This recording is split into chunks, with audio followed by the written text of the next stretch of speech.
Alan is a 30-year-old hardcore gamer who hasn't seen sunlight in weeks at this point, but who could blame him? He just finished playing a no-hit run on both Sekiro and Dark Souls at the same time. However, now that he's done with that, he needs a new game to play so he doesn't get bored.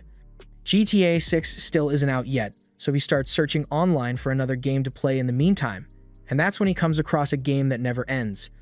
Normally, you'd be concerned about the fact that a game just loaded onto his computer without permission, but he's too captivated to go back now. So he starts scrolling through the settings wheel to set the difficulty. He wants his gaming experience to be as traumatizing as possible, so he turns the difficulty all the way up to hell mode and picks the untested summoner class just to make it even more unpredictable. He then accepts all the terms and conditions without a second thought, but it turns out that there was a clause in there about transporting Alan to another world, so the next thing he knows, he's a newborn baby in the countryside. A year goes by like this, and being a baby isn't as bad as Alan thought it would be. He doesn't have to work or pay any bills, and he has good, loving parents taking care of him. His father's name is Rodin, and his mother is Theresia, and they seem like a lovely couple, but considering the fact that Alan set the game to hell mode, they're likely going to get the Wayne family treatment sooner or later.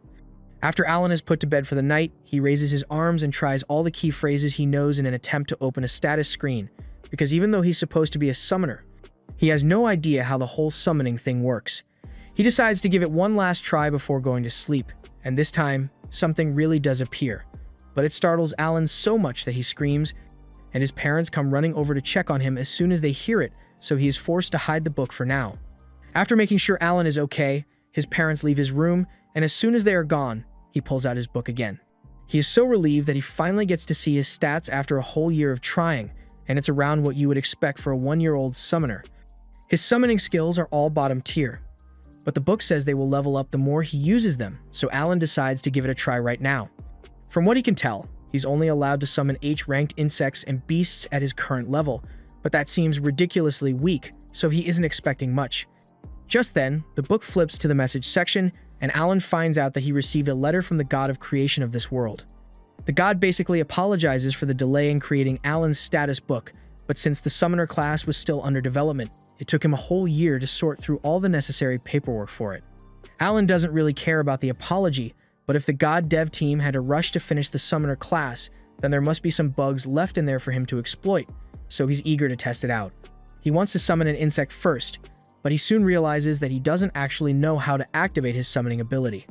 Normally, he would check the subreddit or watch a tutorial for these kinds of problems, but he doesn't have any internet here, so he's going to have to figure it out on his own. He thinks about it for a few minutes and eventually realizes that he needs to create an insect skill card first, so he gives it a try, and it works perfectly. Now he can finally summon his insect, but before he could do so, his mother comes to check on him again, so Alan is forced to pretend that he's asleep again. The next morning, once his parents are busy with their daily duties, Alan opens his grimoire and finally summons the grasshopper. The room fills with tons of bright lights, and at first, Alan is mesmerized by how pretty it looks, but then a giant grasshopper flies into his face and he freaks out. He eventually realizes that this is the grasshopper he summoned, so he tries to give it instructions. But it turns out that even though it's a summon, it still only has grasshopper intelligence, so it can't understand a word he's saying. On the bright side, Alan finds out that summoning the grasshopper gave him a boost to his agility and endurance stats, and he's really happy about that, but all of his celebrating gets his mother's attention, and once she finds the giant grasshopper on the floor, she immediately squishes it. Over the next few days, Alan tinkers with the insect summoning ability, but he's tired of that now, so he decides to try out the beast summon next. He summons a mouse, and once again the book sends it flying straight at his face, but Alan was expecting it this time, so he's not as startled. The mouse comes with its own set of buffs, but it's still pretty dumb, so Alan can't really talk to it. That said, one of its abilities is called Scurry, and whenever Alan tells the mouse to use it, it does so without fail. That said, this mouse's ability is downright useless, so Alan figures he will need to level up his abilities in order to summon some of the more powerful creatures out there. His grimoire says he's allowed to stock up to 10 summoning cards at once, and fortunately, the buffs for each summon stack as well. So if he stacks 10 mouse summon cards, his attack and HP go up by 10. This already makes him stronger than any regular baby, but he's going to have to level up his skills if he wants to become truly overpowered. Normally, this wouldn't be hard to do, but remember how Alan selected Hell mode because he thought the difficulty would be fun? Well, leveling up now requires 100 times the normal amount of experience, so he's going to be stuck grinding for a long time. Just then, Rodden returns from a long day of hunting, and he's completely covered in blood, but it's okay because it's not his blood.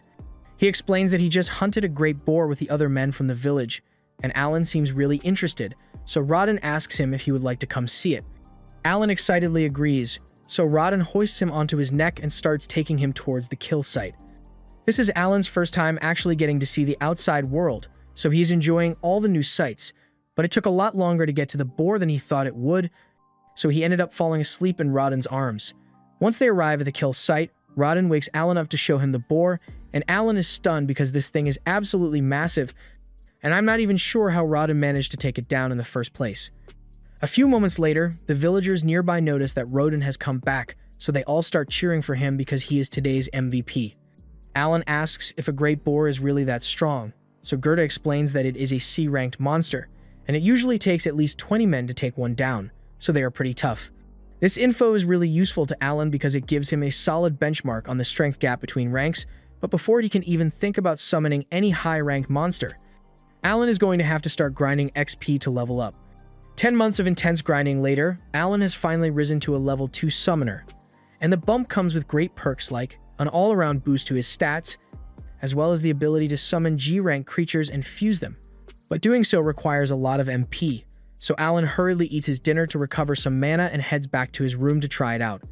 Unfortunately, when he opens his grimoire, it tells him he still doesn't have enough mana to fuse any summons because his max MP is too low, so it looks like he's going to need to do even more grinding before he can try anything new.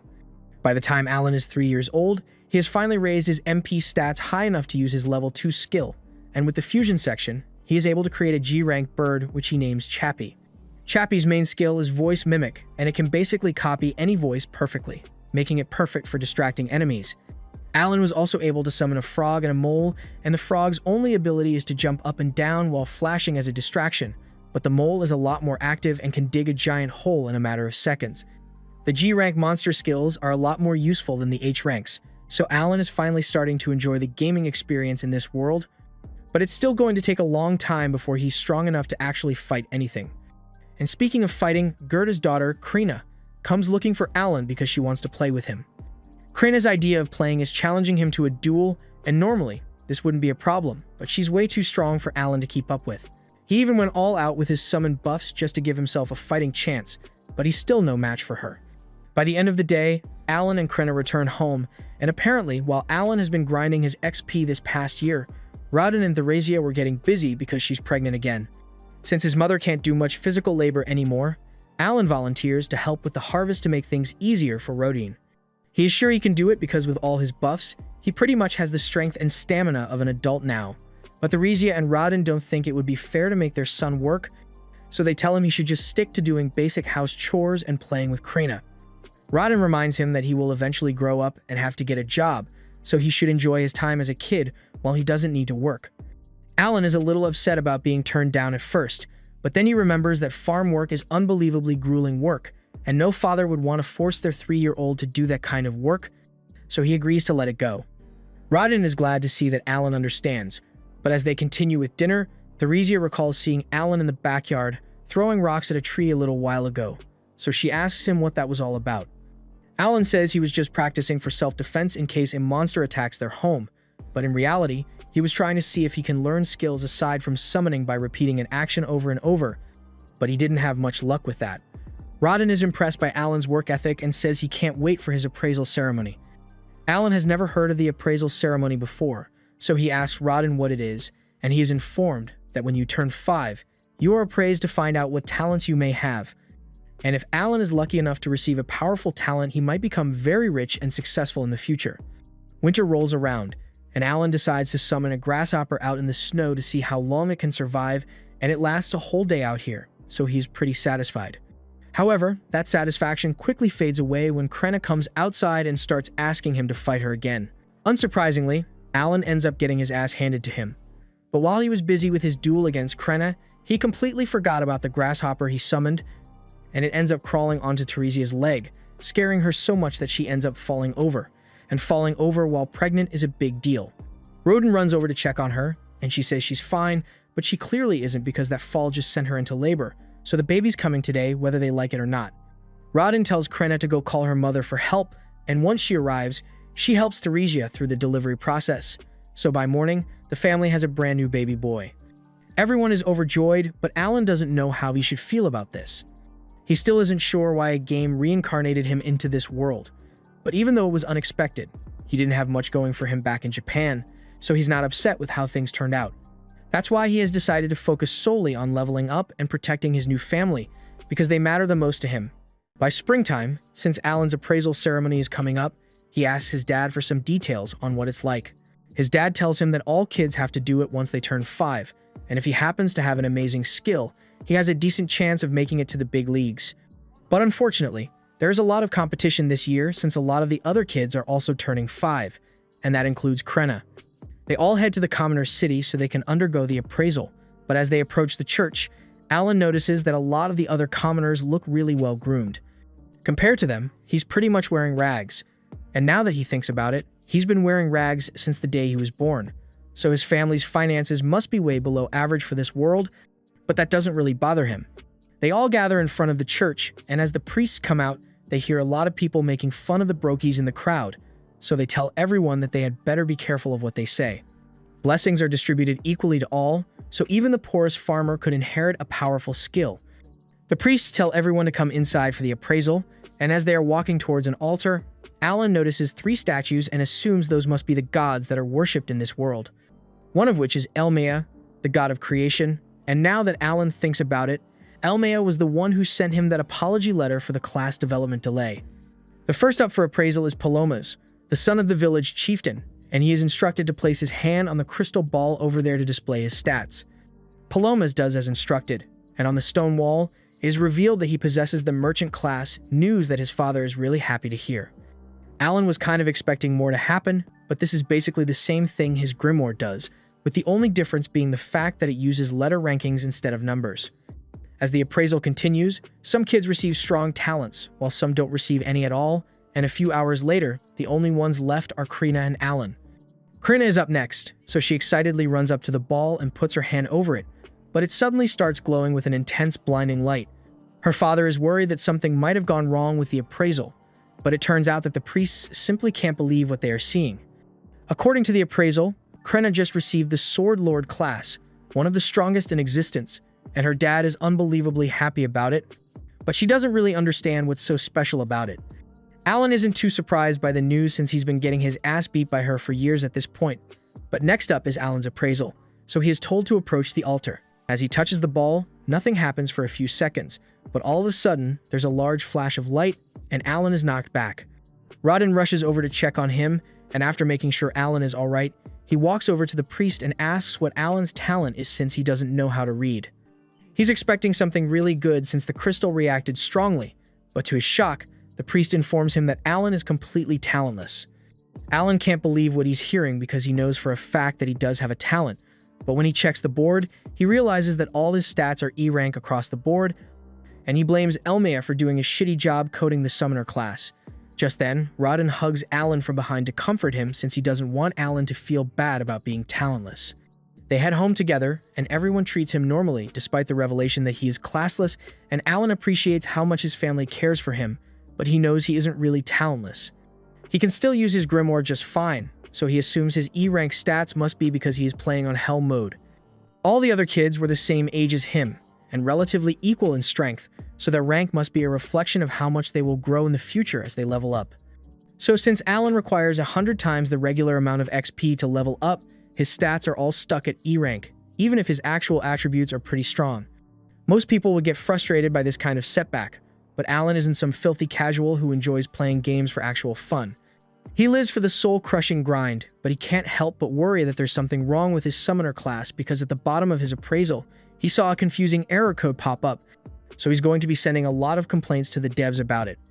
The next morning, Alan goes out with his family to visit Krenna's family, but he notices that his dad has been acting a bit strange lately. Over at Krenna's house, they are all about to celebrate Krenna's appraisal as a sword lord, but Rodin still has a sour look on his face, and Jurda says he refuses to celebrate with him until he goes back to normal. At first, Alan wonders if Rodin is jealous of Krenna and her family, but he knows his dad isn't that petty, so there must be something else going on here. The two of them continue arguing for a second until Gerda reveals that Rodin mentioned severing ties between their families before they sat down together. Rodin defends his decision by reminding Gerda that Krenna is a sword lord now, and that means she practically has a guaranteed ticket out of this tiny serfdom, and if she's lucky, she might even become nobility if she's lucky. And if that happens, then being close to a poor family like Rodin's would only hold her back. Gerda yells that he doesn't care about any of that stuff, but Rodin keeps insisting that he's doing this for Gerda's own good, and the two resume their fight, but eventually, their wives pull them apart and get them to calm down. Alan is a bit surprised by how calm everyone was about this whole thing, so he asks Gerda's wife if it's normal for them to argue like this. She explains that this kind of thing used to happen all the time, but they always made up afterwards. All four of them are actually childhood friends who grew up in the same village, and around 10 years ago, when talks of making a new settlement started, they all decided to join the effort and work together to build their houses. Gerda and Rodin bonded a lot over that back then. Recalling the good times makes them realize how silly their fight was. A little while later, news arrives that the Knight's Order has shown an interest in Krenna, and they are coming to see her. Alan assumes the news of Krenna becoming a sword lord must be spreading really quickly. But while it's good that she has earned some recognition from the Knight's Order, Gerda is still a little concerned because she is too young to become a knight yet.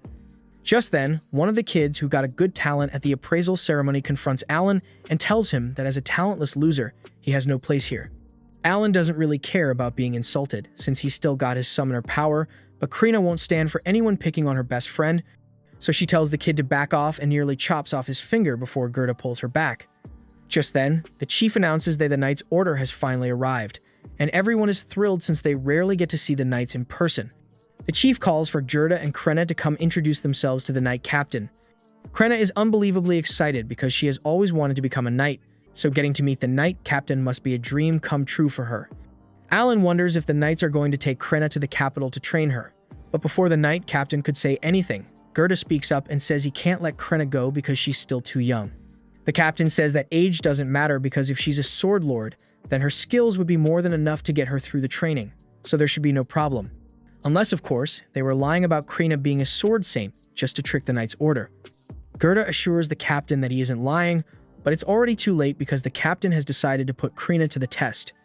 He orders his vice captain to prepare to have a duel with this 5-year-old, and without a second thought, the vice captain agrees. Gerda tries to get the knight captain to reconsider since he doesn't want to put Krenna's life at risk, but he is told that if she doesn't fight, then it will serve as proof that she lied about her class, and she, along with her entire family, will be executed. The knights then bring out a sword for her to use, and most children would be terrified by this point, but Krina is so battle-hungry that the second she realizes that she gets to use an actual sword, she says she is willing to accept the duel. Everyone gets into position for the duel, and Leibrand faces off against Krina. So as the match begins, Krina charges at Leibrand with full force. Your eyes do not deceive you. She's swinging a sword that's twice her height like it's nothing, and she's actually giving Leibrand a run for his money, but he is still keeping her at bay relatively easily. The knight captain seems unimpressed by Krina's skills so far, but as the fight goes on, she manages to block one of Leibrand's strikes and prepares to retaliate. However, Leibrand punts her across the street and into one of the walls. Gerda is enraged by the way his daughter is being treated, but before he could do anything about it, he is pushed to the floor by the knights, along with Alan and Rodin when they try to interfere. Alan thinks this is completely unfair, because whether Krenna is a sword lord or not, an adult is bound to have more battle experience than her. However, all of a sudden, Krenna gets back on her feet, and she's got a menacing aura surrounding her. Without saying a word, she launches another all-out attack with laser focus, and this time, she is completely overwhelming Leibrand, so much so that she eventually slices his sword in half and nearly takes his head off with it. Krina is disappointed that the fight is over already, but she had a lot of fun, so she thanks Leibrand for playing with her and walks off, leaving him with the knowledge that he just lost to a 5-year-old. Gerda is relieved that Krenna managed to survive and starts praising her for doing a good job, but then the knight captain approaches, and Gerda becomes defensive because he doesn't want him anywhere near his daughter. The knight captain now acknowledges that Krina is indeed a sword lord, and he apologizes for forcing her to fight in a duel. He says he would like to discuss her future with him, but Gerda firmly refuses. The captain says he can bring his friends with him to the meeting if it would make him feel better, and that would make Gerda feel a little safer, so he agrees. They all gather at the chief's house for lunch, and Zenov once again apologizes for the way he acted earlier. He explains that he was sent here by the baron of this territory to determine whether there truly was a sword lord in this village, and the results are undeniable. Zenov mentions that 3 years ago, there was a sword saint born to the family of a count, but this strikes Alan as weird since he knows for a fact that sword saints can only be born from low social statuses according to the game's design, so that one must have been a fake. Said sword lord went on to serve the royal family, but failed to meet expectations there, and upon reappraisal, it was discovered that they were actually an ordinary swordsman pretending to be a sword lord.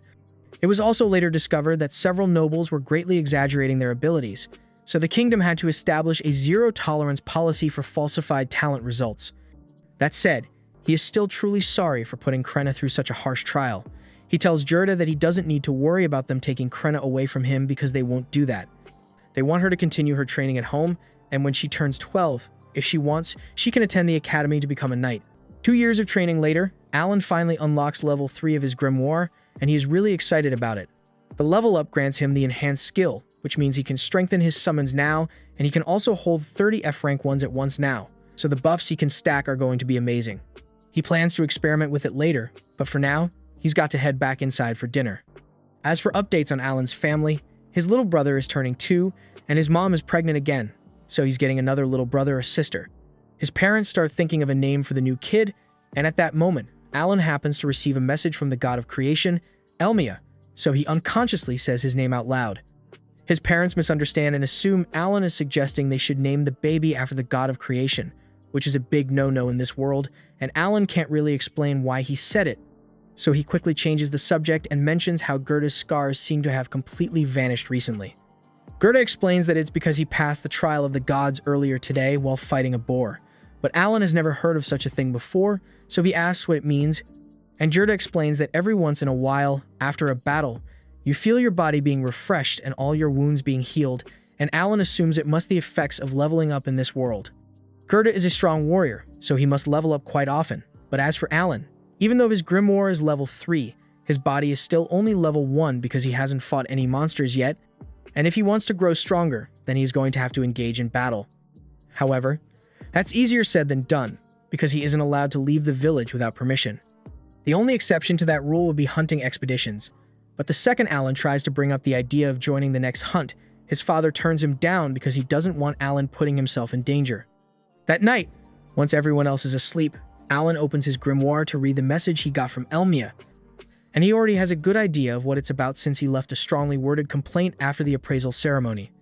Long story short, Elmia apologizes for the technical bug that made Alan appear talentless during the appraisal, but it has been fixed now, so the next time he gets appraised, his summoner class will show up. It also explains that all of Alan's ranks show up as E rank because of his Hell mode difficulty, but in reality, he is a lot stronger than E rank, so a separate stat section has been added for him. Alan takes a look at his new stat sheet, and it's a lot better than he thought it would be. He's got a bunch of S and A rank stats, which is about the same as what Krenna got, so he is satisfied with the results of all his efforts. Now that he's done with that, he decides to begin experimenting with his new abilities, and the first thing he wants to try is the enhanced skill, so he summons a grasshopper card and uses the skill. The effects of the skill boost the stats of the grasshopper directly, but it doesn't affect the buffs granted to Alan by extension. He decides to summon the grasshopper to see what a boosted summon looks like in person, and as it appears, it glows for a few seconds to indicate that it has been boosted. Aside from that, not much else is different, but before Alan could test out anything else, his mother suddenly comes in to check on him, and as soon as she spots the grasshopper, she freaks out and squishes it. The next morning, Gerda gets ready to go hunting, and while he's gone, Alan heads to the backyard to do a little more testing with his grimoire. He has attempted a bunch of different combinations in an attempt to unlock a new summon, but so far, nothing seems to be working, and he's done with his last pair of viable cards. Fortunately, this time, the fusion is successful, and he receives a new card, but he's not sure it's going to be useful, since its description says grass. On the bright side, it looks like the grass summon grants him an MP buff, so he can use it to increase the number of summons he can perform throughout the day. He then summons the grass card to find out what it's like, and an apple creature pops out, which leaves him even more confused than he was before. The apple doesn't have any combat skills, but it does possess a skill called Aroma, so Alan asks it to demonstrate, and it suddenly sinks into the ground before sprouting a stem. The stem does indeed have a wonderful aroma, but just then, Alan's mom comes to check on him again, and he tries to get the apple to hide itself, but it doesn't seem to be listening, so she ends up spotting the stem. Fortunately, she thinks it's just a regular stem, so she doesn't suspect anything, but Alan is still going to need to run a bunch of tests on this thing to figure out how it works. Later on in the day, Alan is training with Krena as usually, and even with the extra buffs from his level up, he is still no match for her strength. But Krena does notice that Alan has gotten a lot tougher. He is surprised to hear that, so he takes a look at his stats and realizes that his sword mastery stat is already at level 3 thanks to all the training he does with Krena, and he is really happy that his skill is improving.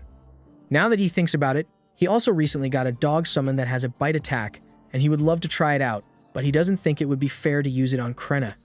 After that, Alan spends the rest of the day throwing rocks at the tree in the backyard in hopes of awakening a new skill or something. But it hasn't been going well so far, so he's starting to feel like this is a huge waste of time. He also hasn't had a chance to do any other training since he has to look after his brother most of the time. Mash tells Alan that he's bored of throwing rocks at the tree, so Alan apologizes and says they can do something else after he gets a few more reps in. While Alan is preparing for his final tosses, Mash suddenly notices a bunch of saplings growing next to the house, and he is amazed since he doesn't recall seeing them there yesterday. Those saplings are the result of Alan activating a ton of apple summons at once for the MP buff, and thanks to the buff, he is able to fully restore his MP in 5 hours instead of the usual 6, so he can use over 15% more mana per day now. By nightfall, everyone gathers for dinner as usual, but Gerda isn't back from his hunt yet, which is really odd. Especially since they didn't intend to go deep into the forest today. Teresia is obviously worried, but she's trying to stay optimistic about the situation. However, all optimism goes out with Window and on CD. She hears the sounds of the panicked hunters carrying Rodden's body back home. Rodden was apparently injured during the hunt today, and just by looking at him, it's clear that he's lucky to be alive. He got hit by one of the boar's fangs in the gut, and while the other hunters managed to cauterize the wound to keep him alive, he's still on the verge of death. The only reason he even managed to last this long was thanks to the healing herb they gave him on the way here. Teresia is surprised to hear this since healing herb is really expensive, and she doesn't understand how they managed to get their hands on some. So Gerda explains that when the Knight Captain apologized for the way he treated them, part of the apology was a bag of gold coins, which is what they used to buy the herbs, but it wasn't enough to completely heal Rodden. The other hunters all start yelling about how this whole thing is those commoners' fault, but all the noise wakes Mash up and makes him start crying. So Alan takes him back to bed, and the rest of the hunters decide to leave, to give the family some peace and quiet for now. Once everyone has calmed down, Alan asks about what happened and if a commoner is really to blame for it all. Gerda explains that a few days ago, he and Rodden were summoned by the village chief and told that they should allow the commoners to join them on their next hunt. Boar meat is a valuable commodity, and while most of it has to go to the Baron, the rest is split amongst the people involved in the hunt. They sometimes trade it for other goods, but aside from that, it's difficult to get any decent boat meat unless you hunt for it yourself. Despite this, no commoners have ever volunteered to be part of the hunts, and it's because it's an extremely dangerous task. There are casualties every year, and even more injuries, so for commoners usually avoid getting involved. But since Rodden recently became famous as a legendary hunter, many commoners got the impression that as long as Rodden was around, they could just let him handle dealing with the boar while they reaped the benefits afterwards, so they asked the chief to include them in the hunts. Rodden and Gerda were against the idea, but they couldn't refuse an order from the chief, so they were forced to let the commoners join, and it went just as bad as they thought it would. During training sessions, all the commoners were slacking off, and when the time finally came for the hunt, the moment they actually came face to face with a boar, they all got scared and dropped their weapons as they ran away. This completely broke up the hunting party's formation, but as if that wasn't bad enough on its own, one of the commoners fell over while the boar was chasing him, so Rodden instinctively stepped in to protect him, but he got skewered in the stomach as a result. The others eventually managed to slay the boar, so Gerda says he will bring the share of meat meant for Rodden by tomorrow, but there's not much else he can do to help. And Alan feels like a total loser because up till now, he had been focusing on only leveling himself up instead of actually helping his family. By the next morning, Rodden regains consciousness, and everyone is happy that he is alive, but Alan is still deep in thought. He had been treating this world like a game this entire time, but to the people that live here, this isn't a game. It's their reality, and they have to struggle to survive, so the least he could do is use his power to help them. A little while later, Gerda returns with Rodden's share of the meat as promised, and he is relieved to see that Rodden is awake, but he's still in terrible shape, so he's probably not going to be able to hunt anymore to prepare for winter. Gerda offers to share his stockpile with Rodden and his family to help, and Rodden appreciates it, but all of a sudden, Alan speaks up and tells everyone that he wants to take over for Rodden. They can all tell that he's serious about it, so there are no objections, and later that morning, he gets to work by fetching some water from the well. The other men there warn him not to overdo it since that much water would be difficult for a child, but Alan is easily able to carry it home. Till now, he had been hiding the effects of his stat buffs, but with everyone already focusing their attention on Krenna since she's an upcoming hero, it should be fine for him to stand out a bit. After he's done fetching water, he heads out into the fields with Gerda to harvest the potatoes. Gerda demonstrates the best method to pull the potatoes out of the ground, and he assumes Alan is going to struggle with it, but to his surprise, Alan is able to do it one-handed. He harvests 3 baskets of potatoes in no time, but after all that work, he realizes that more than half of these have to be given away to the Baron, and that's really unfair. He's trying to figure out how to get more food for his family, but all of a sudden, the chief shows up, and he's here to apologize to Rodden. It was partially his fault that Rodden ended up like this, so he wanted to make things right, and he also brought the guy who caused the accident to apologize as well. The guy doesn't seem like a bad person. He was just too scared to think straight back then, and he accepts full responsibility for the situation. Rodden isn't really mad at him, but he tells the guy to be more careful next time, and he promises not to make the same mistake twice. Later on, Alan heads out into the fields and clears out a wide area because he came up with an idea. He summons a bunch of frogs and has them use their provoke skills to lure out some potential prey. However, instead of the few ducks that he was expecting, he actually ends up attracting a monster bird.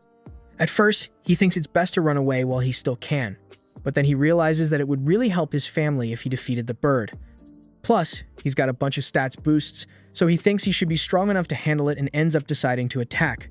He runs in and whacks the bird across the head while it's not looking, and then he summons several dogs to attack it all at once.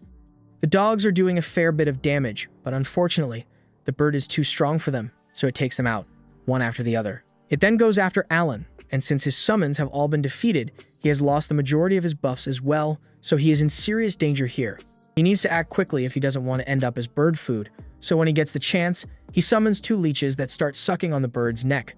Alan had never really tested them out before this, but thankfully, as expected, they seem to have an energy drain ability, so they can weaken the bird enough for him to stand a chance. Once they gets himself free, Alan summons even more leeches and wolves, and with their combined efforts, he is finally able to deal the finishing blow and defeat the monster. Alan can hardly believe it since this is his first kill, but his grimoire confirms that the bird is indeed dead, and he even received 100 XP as a reward. Later that day, Alan returns home with the bird, and his entire family is left speechless because they can't believe he actually managed to kill something like that. Alan tells them he just happened to catch it off guard while it was distracted, which is mostly true, but he did leave out the part about his summons.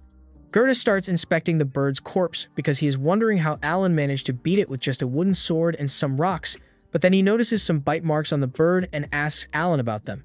Alan makes up an excuse and says he was fighting on instinct, so he had to do whatever was necessary.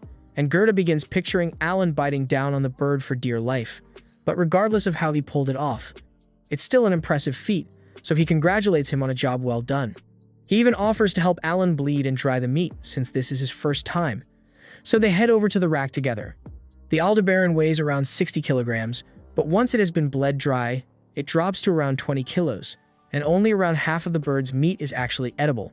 That said, the wings do fetch a pretty penny, and it does come with a magic stone, but at the end of the day, they still have to fork most of it up to the higher-ups.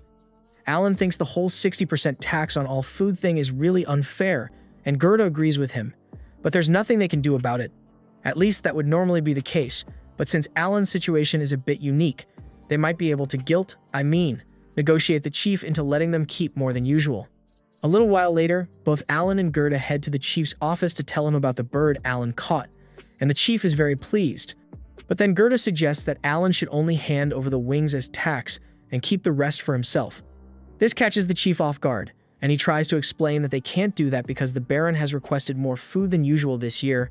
But then Gerda reminds the chief that the only reason Alan was forced to go out and hunt was because of his unreasonable demand that led to Rodden getting injured. At this rate, Alan's family might actually starve since they barely have enough to eat, and to really sell the story, Alan acts like he's going to faint from hunger on the spot. The chief feels really guilty, but he's still hesitant to cut Alan's taxes, so to sweeten the deal a little, Gerda offers to throw in the bird's magic stone. The chief eventually agrees to the deal, and Alan and Gerda are really happy to hear that. But they aren't done yet, because Alan asks if this means he can keep all the meat aside from the wings with any future birds he catches. The chief is once again hesitant to agree, but Gerda reminds him that it's pretty rare for a kid to catch an Aldebaran all on his own, so what are the odds of it happening again? The chief eventually agrees to let Alan keep most of the meat of any of his future catches under the assumption that he won't be able to catch another bird anytime soon, but he was wrong. Later on, Alan heads back out into the fields, and this time, he manages to lure in 2 Aldebarans at once. By now, he has gotten the strategy down pat, so he sends out the leeches first to weaken the birds, and after that, he throws some rocks at their heads to disorient them. Next, he orders his wolves to attack with full force, and after they've whittled down the birds' health, he whacks them over the head with his sword to finish them off. Alan has been going on hunts every 3 days for a while now, but this is the first time he has ever managed to succeed without losing a single one of his summons, so he's really pleased with himself. And to make it even better, he has finally gained enough XP to go up to level 2. He excitedly opens his status screen so he can see how much his stats went up, and it looks like he got a 60% boost to his stats, which is a little less than what he was expecting. But it's still a huge increase, so he's happy regardless. It took him 6 years to go up 1 level, but now that it has finally happened, he thinks it's about time that he lets his family know the truth about him. A little while later, he returns home with both of the birds, and his father is amazed that he managed to catch 2 of them at once. But he also notices that there's something different about Alan today. However, Alan still has a bunch of other things to do, including his sparring session with Krenna, so he leaves before Rodden gets a chance to say much. After today's haul, Alan has officially captured 10 birds total, so his family should be able to use that to make it through the winter. He would like to keep hunting birds to see if he can make it to level 3, but he doubts he would be able to find that many birds in time. Thanks to his stat boost, Alan can keep up with Krenna a lot easier now. But he got distracted by his thoughts for a moment, and that was enough time for her to sneak up from behind and smack him on the head. Later that night, Alan calls a meeting with his family, and once they are all present, he informs them that he isn't actually talentless. He can't reveal the exact details, but he basically explains that when he was a baby, he received an oracle from the god Elmia, and that means he is smarter and stronger than the average person, but he's also going to have to work 100 times harder than normal to grow stronger. His parents believe him, but they are devastated because it sounds a lot like Alan was cursed, and they aren't wrong, but it was actually self-inflicted when he chose to play on Hell mode. Alan also tells them that the only reason he was appraised as talentless was because his talent was too new to be recognized. His parents are amazed to hear that and ask if this means Alan really does have a talent, but he tells them he doesn't know what it is yet. He thought about revealing the fact that he's a summoner at first, but he eventually decided not to, because he doesn't know how people will react once they find out that he can summon and control living creatures. Even though they don't know what Alan's talent is, they are relieved to find out that he is talented, because now it makes sense why he spent so much time throwing rocks at trees and hunting monsters, but they wish he would have told them sooner. Rodden asks Alan what he plans to do from now on, and Alan says he's going to continue doing his best to grow stronger, so his dad reminds him that he should feel free to ask for help if he needs it. But in the meantime, he probably shouldn't mention this to anyone else, because it would be really bad if he were mistaken for a false prophet. Though, it's probably fine to talk to Gerda about it since he isn't a snitch, and Rodden really wants to brag to him about how amazing Alan is. The next day, the first winter snow hits, so it's time for Alan to start bartering with the bird meat he stocked up on, and Gerda is coming along to show him the ropes. Gerda plans to trade in some of the boar meat he stocked up on before the winter. Fortunately, there haven't been any more accidents since. As long as there are no commoners to mess things up, the hunts usually go pretty smoothly, but hearing that gets Alan thinking, and he wonders what the difference is between serfs like him and Gerda, and the commoners. Gerda explains that commoners have a higher social standing than serfs, and the taxes they pay are also a bit different. Whereas serfs have to pay 60% of all the food they make as taxes, commoners only have to pay a head tax, meaning they pay 1 gold coin per person each year. Alan asks if it's possible for a serf to become a commoner, and Gerda explains that it is indeed possible, but you'd need to pay a tribute of 10 gold coins in order to do so. Alan does some quick math, and since his mom has another baby on the way, he would need to pay 50 gold coins for all of them to become commoners, which is a lot of money, but he's going to make it happen sooner or later. Alan spends the rest of the day shadowing Gerda to learn how much his bird meat is worth in the barter system, and by day 2, he has a decent enough understanding of it to make the trip on his own. A bag of salt costs him around 5 pieces of jerky, and that same bag of salt would be worth 5 silver coins, so 1 piece of meat is worth 1 silver coin. With the currency system, 1 gold coin is worth around 100 silver coins, So if Alan wants to save up 50 gold coins for his family, then he is going to need to hunt for the equivalent of 500 pieces of the Aldebaran meat. That seems like a lot, but Alan is sure he can get it done within a few years. For his next stop, Alan heads to the local potion store and asks if they have any MP recovery potions. The store clerk tells Alan he doesn't sell anything that fancy, so Alan asks if he has any healing herbs in stock instead. Hearing Alan mention the healing herb strikes a nerve with the store clerk because he got a bad deal last time he sold one. He recalls that a guy named Gerda came in here, begging to buy some healing herb to save his buddy. It usually costs 5 gold coins, but Gerda only had 3 at the time, so he begged the store clerk to give him a discount and promised to pay it back later. Gerda seems so desperate that the clerk decided to help him out, and to his credit, he did come back to pay the balance later. But the clerk was really worried that he might have gotten scammed at the time. Alan knows that his father wouldn't have survived if the clerk hadn't agreed to give Gerda a discount that day, so he thanks him for his kindness and offers him a piece of bird meat as a gift. Later on, Alan is walking through the streets when he spots a weapons shop, and he is surprised that a single weapon can cost as much as 50 gold on its own.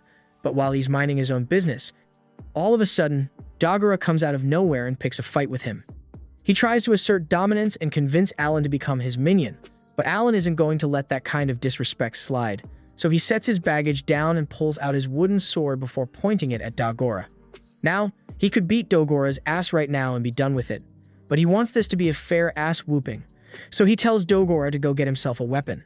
Dagora accepts the challenge and runs off to get his club, and he thinks he's got the upper hand, but Alan is a lot more skilled when it comes to combat thanks to his training with Krina, so he easily mops the floor with Dagora. Long story short, by spring, Dagora starts coming over to Alan's house so Alan can train him, but he's still a long way off from being able to compete. Mash has also begun training with Krina, but she's taking it a lot easier on him than she would with Alan since he's still new to combat. While Alan is watching the two of them, Dagora tries to sneak attack him, but Alan's reflexes are too quick for that, so he ends up falling over and hurting his knee in the process. That night, Rodin and Gerda return, and they've got some bad news because they were just in a meeting with the village chief, and he says the Baron wants them to deliver 15 boars instead of the usual 10 this year. He is also demanding that they allow the commoners to hunt with them again this year, but after what happened last time, Rodin and Gerda were wholeheartedly against it. Even so, they can't go against a direct order from the Baron, so they have no choice but to let it happen and hope for the best. Just then, Alan speaks up and tells everyone he has a plan. The reason having commoners join the hunt is a problem is because they are pretty much useless, but he has countless hours of experience in every MMO imaginable, and he is confident he can make even the most hopeless newbie useful to the team, so he asks to be put in charge of training the commoners before the hunts. When the time for the next hunt finally arrives, Rodin takes Alan to meet with the other hunters and tells them that he would like to use one of Alan's hunting strategies for today, but he makes it clear that Alan is just here to watch for the day, so he won't be doing any fighting. Alan already agreed to this arrangement, but he is a little disappointed that his dad won't let him fight since he was looking forward to leveling up, but Rodin wouldn't budge on it, so he might as well just take what he can get. The most important thing for this trip is that they train the newbies enough so they can handle themselves, because he wouldn't want a repeat of what happened last time. Speaking of last time, the guy that was responsible for getting Rodin hurt comes up to him to apologize again, and he tells Rodin that if anything bad happens today, he doesn't need to put himself at risk just to protect him. Rodin tells the kid that all he needs to do is focus on fulfilling his role, and if he can do that, then hopefully nothing will go wrong. With that, the hunt team heads out into the forest to search for their prey, and this is technically the first time Alan has been allowed to leave the village walls to go into the forest, so he is really excited. Once they make it out into the forest, Gerda reminds everyone of the plan and tells them to get into their positions. A few of the newbies act as bait to lure out a boar, and once the boar comes running out of the brush, it is intercepted by Gerda and his squad. After they've successfully stopped the boar, Rodin and the others come running in from the sides and stab it over and over. This is the strategy that Rodin and the others have successfully used to hunt for the past 10 years, but it doesn't work very well with spineless newbies, which is why Alan suggested a little change. While the others will still do most of the work taking the boar down, the newbies will stand off to the side so they don't get in their way, and when the time is right, Alan tells them to go stab the boar along with the others. With the way experience works in this world, they just need to deal a little damage to the boar to receive XP from it, so this should help them level up. The boys do as Alan instructed, and sure enough, as the boar is defeated, they feel a sudden surge of power flow through their bodies, meaning they must have passed the trial of the gods, or in other words, They just leveled up. Alan is really glad that his plan worked as intended, but unfortunately, he didn't get to enjoy any of that free XP since he didn't land any hits on the boar. The next day, Alan is over by the well with a few of the older guys when he hears that one of them has been focusing on butchering meat instead of hunting, since his wife is pregnant and he wants to play it safe. And since that's the case, Alan asks him for a little favor. He leads the man back to his house and shows him the set of Aldebarans that he recently captured. The man is amazed that such a little kid was able to catch so many birds, but Alan explains that he has a bit of a problem. He can't handle butchering all these birds on his own, so he was hoping the man would help him out a little, and in exchange, Alan is willing to give him 2 packs of meat per bird butchered. The man is more than willing to help since it's a really good deal for him, but he asks Alan if he's really okay with giving out so much meat as payment. Alan assures him that it's fine, and the reason he's okay with it is because these birds aren't part of his family's food reserves. Alan caught these birds specifically so he could sell them to earn the 50 gold coins he needs to raise his family's status. Later that day, Alan is back out in the forest with the hunting group, and they've got a few extra newbies with them today. The plan is to gradually expand the group until they have enough people to make 2 groups to hunt twice the amount of boar like the Baron wanted. But Alan is still a little curious about why the Baron is so interested in increasing the amount of boar captured since it's not like there's a food shortage or anything. Just then, a boar comes charging out of the forest, so all the hunters prepare themselves, and just like last time, after the boar has been brought under control, the newbies are called over to join in for the finishing blow. Just like last time, the newbies all level up from the free experience they gained, but thanks to some quick thinking from Alan, he also managed to reap the benefits of the kill. All he had to do was send out one of his grasshoppers and let it be squished by the boar to technically make himself a participant of the battle, and it worked out just as he hoped it would since he managed to make it to level 3, but he does feel a little guilty for sacrificing one of his summons like that. 3 months later, Alan and the others are invited to go to the chief's mansion to celebrate the start of a new year, and now that the party is over, he and Krina are walking back home.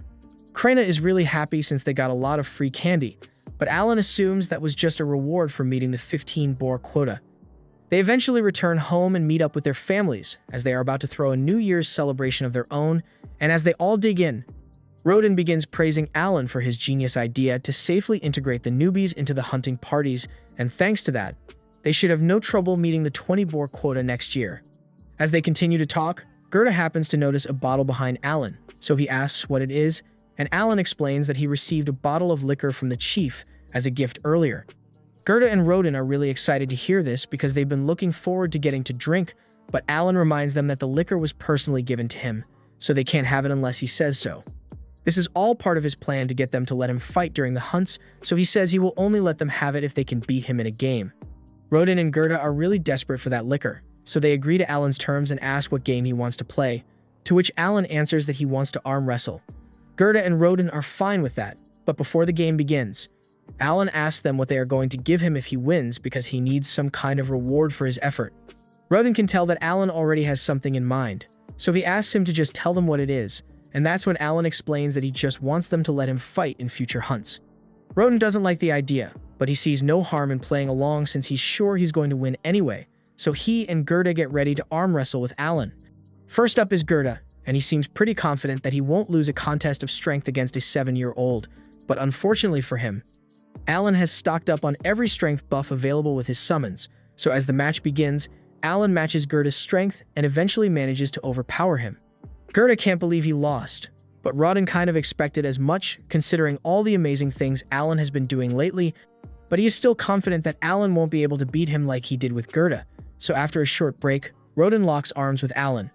Just like with Gerda, Alan matches Rodin's strength at first, but this time, Alan actually ends up getting overpowered and losing.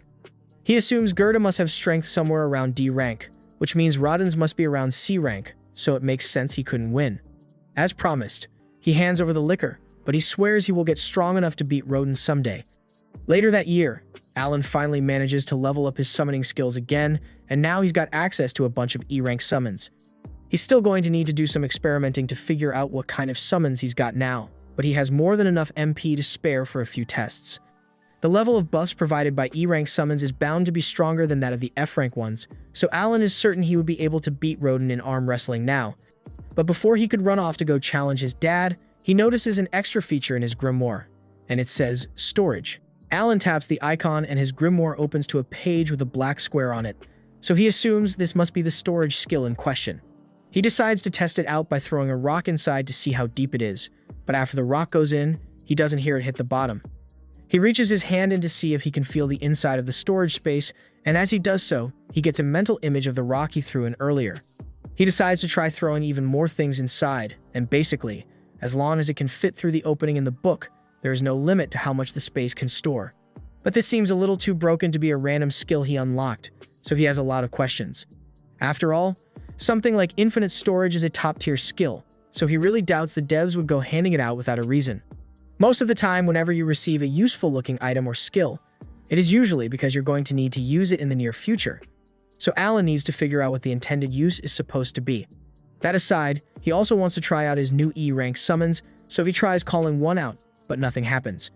Alan is surprised that it didn't work since he's sure he has enough MP for the summon, but that's when the system informs him that he will need E-rank magic stones in order to summon an E-rank monster. He had no idea he would need magic stones for this, but as luck would have it, he just so happens to have a stash of magic stones he got from killing a few rabbit monsters around the village, so after retrieving them, he heads outside and tries to summon the E-rank insect again, but it still doesn't work.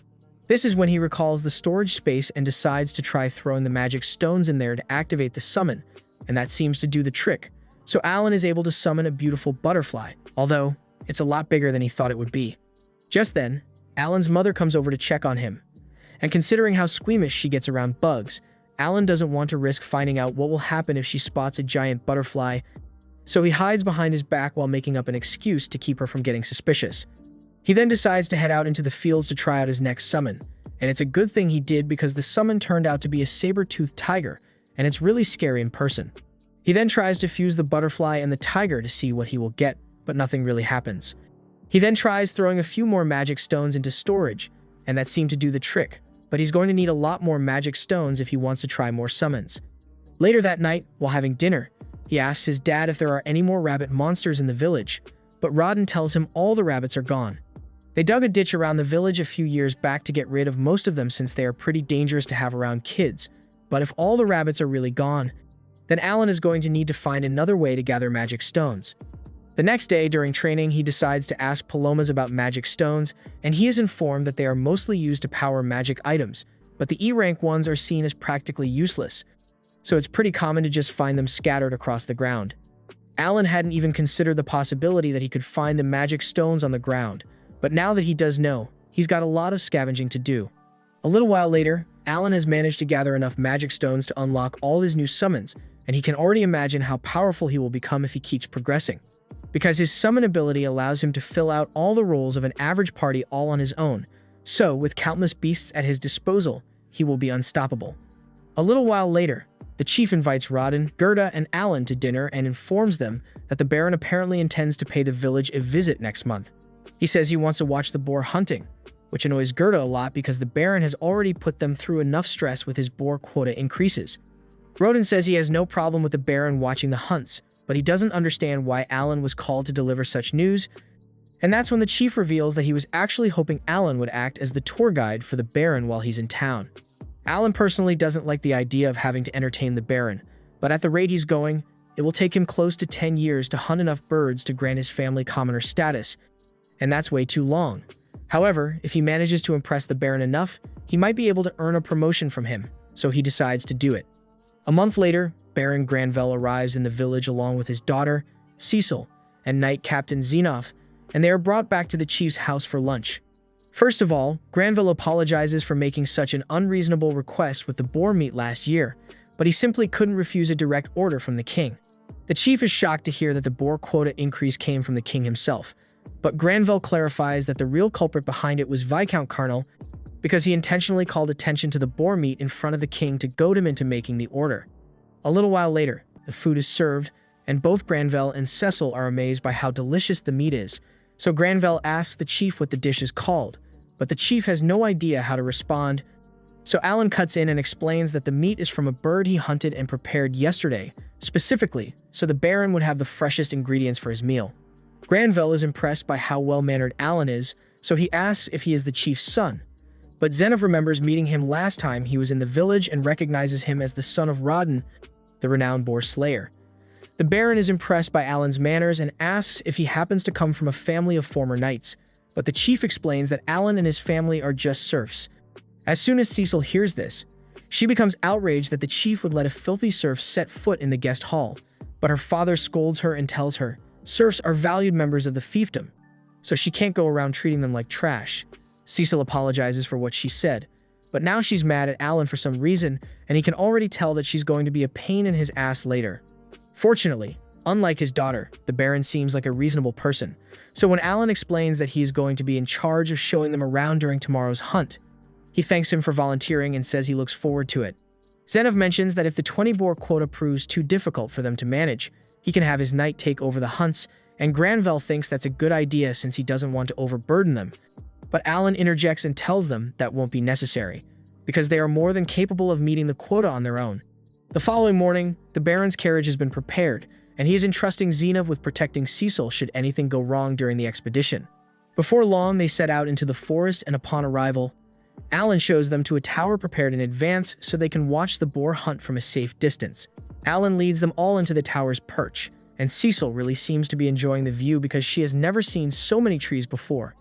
A few moments later, Rodden and the rest of the warriors arrive, and Granvelle is impressed to see that they've acquired armor. Alan explains that they put the boar hide from the previous year's hunts to good use, creating all sorts of tools and equipment to make the boar hunts go smoother. As the hunt begins, Granvelle notices a few warriors who aren't wearing any armor run into the forest alone, so Alan explains that those guys are in charge of luring the boars out of the forest and into the hunting grounds. Though they will probably have to be patient if they want to see any action since luring the boars out takes quite a while. While they wait, Zenov asks Alan how Krina has been doing lately, and Alan tells him she has been doing great. Zenov is glad to hear that and informs Alan that he will be dispatching a tutor to prepare her for the academy entrance exams in spring. And Alan can't help but chuckle because he thinks it will be funny to see Krina study for a change. A few moments later, the luring team returns with a boar hut on their trail, and everyone gets into position.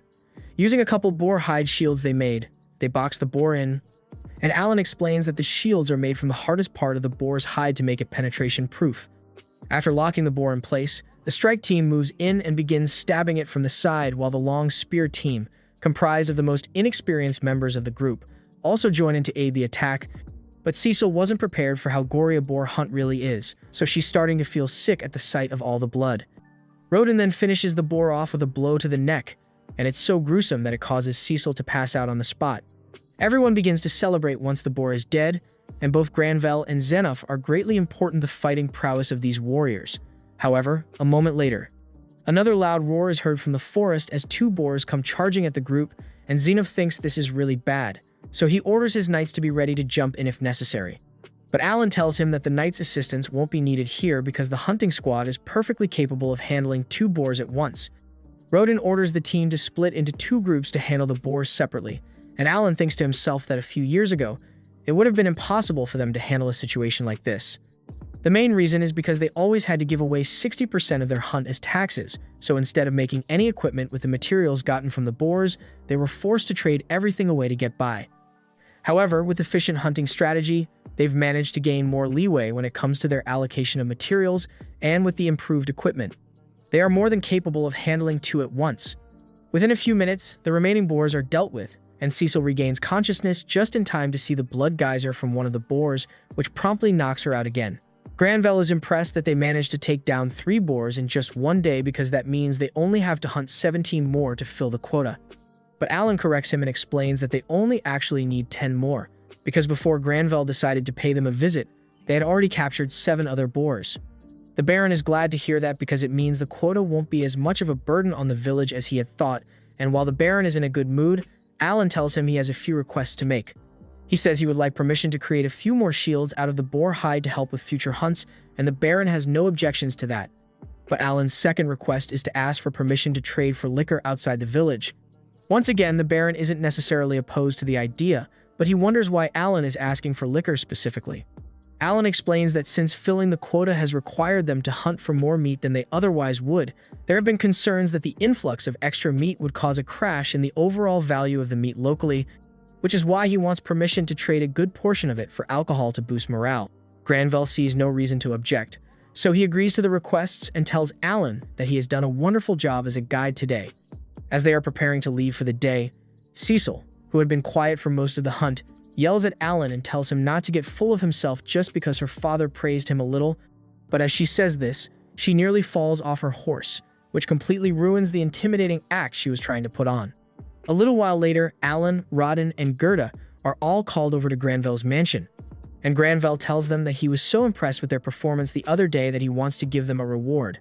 Alan is excited because he can already tell what's coming, and a few moments later, Granville declares that Rodden and Gerda, along with all their families, will be granted commoner status. Rodden and Gerda can't believe it since they never expected something like this to happen, and Alan is overjoyed because now he gets to keep all that money he was saving. And he's allowed to leave the village without permission now, so the first thing he plans to do is head to the White Dragon Mountains when he gets the chance. Granville also adds that anyone who has participated in the hunts over the past 10 years will receive the same promotion, so he asks Rodden and Gerda to provide a list of everyone who qualifies. After everything Granville has seen, he knows there should be no problems with fulfilling the quota requirements, so he says he can return to the capital and rest easy. However, his butler reminds him that there's actually one more thing he needs to do. It nearly skipped Granville's mind, but the king apparently wants to use Krena village as an example to the other villages in the kingdom since they have been doing so well lately. So he asks Rodden to tell him the backstory of how the hunts began. Rodden looks a bit uncomfortable after hearing this, so Gerda explains to Granville that the village's backstory is a bit of a sensitive subject for Rodden, so he offers to recount the details in Rodden's place. Gerda explains that around 13 years ago, 100 serfs moved onto the land as part of the king's reclamation decree, and they worked hard for 3 months to make the place livable, but just when things were finally starting to go their way, they were attacked by a giant boar, which destroyed all the food they had stored up for winter. There was no way they would survive till the next year if they didn't do something, so Rodden suggested that they should try hunting the boar for meat, and everyone agreed with him. They didn't have any weapons or equipment at the time. They attacked the boar with nothing but shovels and hoes, and miraculously, they were eventually able to defeat it. Granville is impressed by the story, but he doesn't understand why Rodden is so sensitive about it since it sounds like his initiative is what led to the boar hunts that made the village prosper. However, Gerda informs him that during that hunt, one of Rodden's close friends ended up dying, and Rodden has blamed himself for it ever since. Granville understands how Rodden must feel, and to make up for bringing up such a painful memory, he tells Rodden he is allowed to make any request he wants. Alan thinks this is great and tells Rodden he can ask for some high-quality liquor, but instead, Rodden asks the Baron to allow Alan to work on his estate, even if only as a simple hallboy. Alan internally freaks out after hearing this, because if he gets employed at the Baron's estate, he will have even less freedom than he already does, so he is hoping the Baron refuses Rodden's request. But to his dismay, Granville actually says Alan is too good to be a mere hallboy, so he will employ him as a fully fledged servant of the estate. Cecil is outraged by this since she can't believe a filthy serf is going to be allowed into the mansion, but her butler reminds her that Alan isn't a serf anymore because he was just promoted to a commoner. Alan really wants to find a way to back out of this, but Finn's Rodden seems really happy about the whole thing, so he would feel bad if he ruined it by turning down the offer now. The next day, Alan gets dressed for his first day as a servant at the Baron's estate, and though his family is happy for him, they are also really sad to see him go. Krena is especially upset about not getting to see Alan again, so Alan suggests they should spar one more time before he leaves, and that seems to cheer her up. As their battle begins, everyone watches expecting Krena to dominate Alan as usual, but this time, Alan dumped all his stat boosts into agility, and it made him quick enough to keep up with and even outpace Krena despite her being a sword lord. Eventually, Alan wins the duel by holding his sword to Krena's neck, and she's in shock because this is the first time she has ever lost, but Alan says they can just call this a draw, and they'll have a rematch in the future to decide the real winner. The time soon comes for Alan to leave, so everyone starts saying their goodbyes, and even Dagora shows up to give Alan a knife as a present before he leaves the village.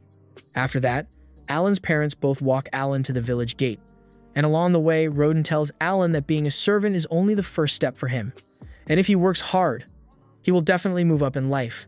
They eventually arrive the gate where the chief has already prepared a carriage to take Alan, Cecil, and the Baron back to the city. It's a little awkward in the carriage since Cecil won't even look at him, and he has nothing to say to Granville, but he's going to find a way to make it work. Thus, Alan's life as a servant at the Baron's estate officially begins, and since he's a similar age to Cecil, he is put in charge of taking care of her, which basically means he is required to listen to all her demands, no matter how unreasonable they may be. For example, she asks Alan to carry her on his shoulders so she can reach some fruit that's up in a tree, but after she gets the fruit, she realizes it tastes awful and blames Alan for not warning her about it sooner. She's not a bad person, but she's really annoying to have to deal with all day, though Alan can't say anything about it since that would be disrespectful. She tells Alan to go buy some delicious fruit from the market for her, and Alan agrees to do so, but just then, he notices a giant ship flying overhead, and he is amazed because he had no idea that this world had stuff like this. Cecil doesn't understand why Alan is so shocked and asks if this is his first time seeing a magic airship, but Alan really hasn't seen one of these before. So she decides to leave him be and just reminds him to buy the fruit for her once he's done here. The next morning, Alan wakes up in his living quarters, and while it may look like an old attic room, well, actually, it is an old attic, but it's still a bit of an upgrade from Alan's old room. He has used his summoning skills to grow some grass plants with recovery-boosting aroma, so he always starts his days feeling fresh and energized. That said, he's still really hungry, so he decides to head downstairs for breakfast. In the dining hall, all the other servants are already eating, and over the past few days of working here, Alan has gotten to know them pretty well, especially the head servant, Rickle. When Rickle sees Alan, he asks him if he has been getting along well with Cecil, and Alan says yes, but Rickle can tell by looking at his face that she's been rough on him. He explains Cecil is only asking so much of him because he's a servant instead of a hallboy, but Alan has no idea what the difference is. Rickle explains that servants of the family are split into senior and junior ranks, but they are all still technically considered to be part of the family. However, hallboys are different because they are only temporary helpers of the family, so they aren't considered members of the family. Alan is surprised because he had no idea that becoming a servant here made him a member of the family, though now that he thinks about it, it does make sense why his dad was so overjoyed when the Baron made the offer. Later that day, Alan and a few other servants serve the Baron's family breakfast, and the Baron's wife is quite impressed by how well-mannered Alan is despite his humble upbringing. The Baron is also impressed that Alan is so skilled despite the fact that he is talentless, and though the part about him being talentless isn't true, Alan decides to just go along with it. As soon as Cecil finds out that Alan is talentless, she begins bragging about how she has the wizardess talent and her older brother has the swordsman talent. But Cecil's father yells at her to stop bragging about talent in front of her brother because it's a sensitive topic for him. Cecil's younger brother, Thomas, has always felt inferior because he doesn't have a talent. So hearing Cecil brag about it like that made him tear up, and Cecil feels really guilty for making him upset, but she still somehow finds a way to blame Alan for it. Later on, Alan has the afternoon off from work, so he decides to head into town, and his first stop is the Adventurers Guild because that's his #1 goal. He walks up to the front desk and asks the receptionist if he can register as an adventurer here. She explains that she can help him register, but first she needs to ask how old he is. Alan informs her that he is 8 years old, but unfortunately, she tells him that the minimum age to register as an adventurer is 12, so he isn't allowed to become one. Alan is devastated to hear this since he doesn't want to have to continue being a servant for 4 years. But since there's nothing else he can do for today, he decides to head to the notice board to gather some intel. At the board, he notices all kinds of monsters with different ranks posted with bounties, but a few moments later, an adventurer named Raven walks up to him and says this isn't a place for a kid like Alan, so he had better leave. Alan apologizes and agrees to leave, but before he does, he asks Raven why bounties are organized that way. Raven explains that monsters get stronger the further away from the city you get, so naturally, some of the strongest monsters are located in the White Dragon Mountain. Alan then notices a really old bounty on the wall of the White Dragon, so he asks why no one has taken it out yet even though the reward is so good. Raven explains that the White Dragon is simply way too strong for anyone to beat, but there's a ton of mithril growing in that area. So there are still tons of requests for it, and the bounty keeps getting higher and higher. All that information was really helpful. So Alan thanks Raven and heads on his way. He can't register himself as an adventurer yet, but that doesn't mean he can't fight monsters. And since this is his day off, he plans to make the most of it. He runs straight to the city gate, where he is stopped by a guard. Normally, people aren't allowed to leave the city without permission, but since Alan is technically a member of the Granville family, he is allowed to use their seal as identification, and that pretty much grants him access to wherever he wants to go. As soon as the guard opens the gate, he rushes out into the forest so he can start hunting monsters, but he doesn't want to be too careless, so he decides to start slow. Since monsters get stronger the farther into the forest you go, he only walks a few kilometers out so the monsters in the area will have an average of D rank. Once he arrives at an ideal location, Alan summons a hawk, and since the hawk has high intelligence, it is smart enough to understand Alan's commands. So he summons 5 more and orders them to fly into the air and track down any monsters in the area. While he's waiting for the hawks to find something, he decides to evaluate the intelligence of his tiger summon, but while it is obedient to him, it doesn't really understand Alan's commands, so it can only do so much. Just then, a hawk comes back to inform Alan that it has located a few monsters, and after following the hawk, Alan is led to a horde of goblins. The goblins notice him hiding behind a tree, so they all rush out to attack him, but Alan was prepared for this and summons 10 tigers to surround them. And for good measure, he summons a butterfly to cast a sleep spell on the goblins to make it easier to finish them off. Killing goblins doesn't earn him as much XP as killing a boar would, but a key benefit here is the fact that taking the goblins out is a lot quicker than taking a boar out, so Alan can farm them to his heart's content. By nightfall, Alan has hunted around 80 goblins, earning himself 16,000 experience points and allowing him to go up by 2 levels. He is really pleased with how his day off went, because not only did he level up, he also learned a lot about his summons. For example, the butterfly's sleep spell has an 80% chance of successfully putting a goblin to sleep, and D-rank magic stones can't be used to create E-rank summons, even though they are more valuable. Anyway, even though it's late, Alan wants to keep farming, so he asks the hawks to go look for more monsters to fight, but they all just kind of stare at him without moving. Alan asks what's wrong, and that's when he finds out that the hawks aren't capable of seeing well at night, so they won't be able to scout monsters for him anymore. That's a huge bummer for Alan since he still wanted to hunt a little more, but he's got bigger problems to deal with right now because he was planning to rely on the hawks to help him find his way back to the city.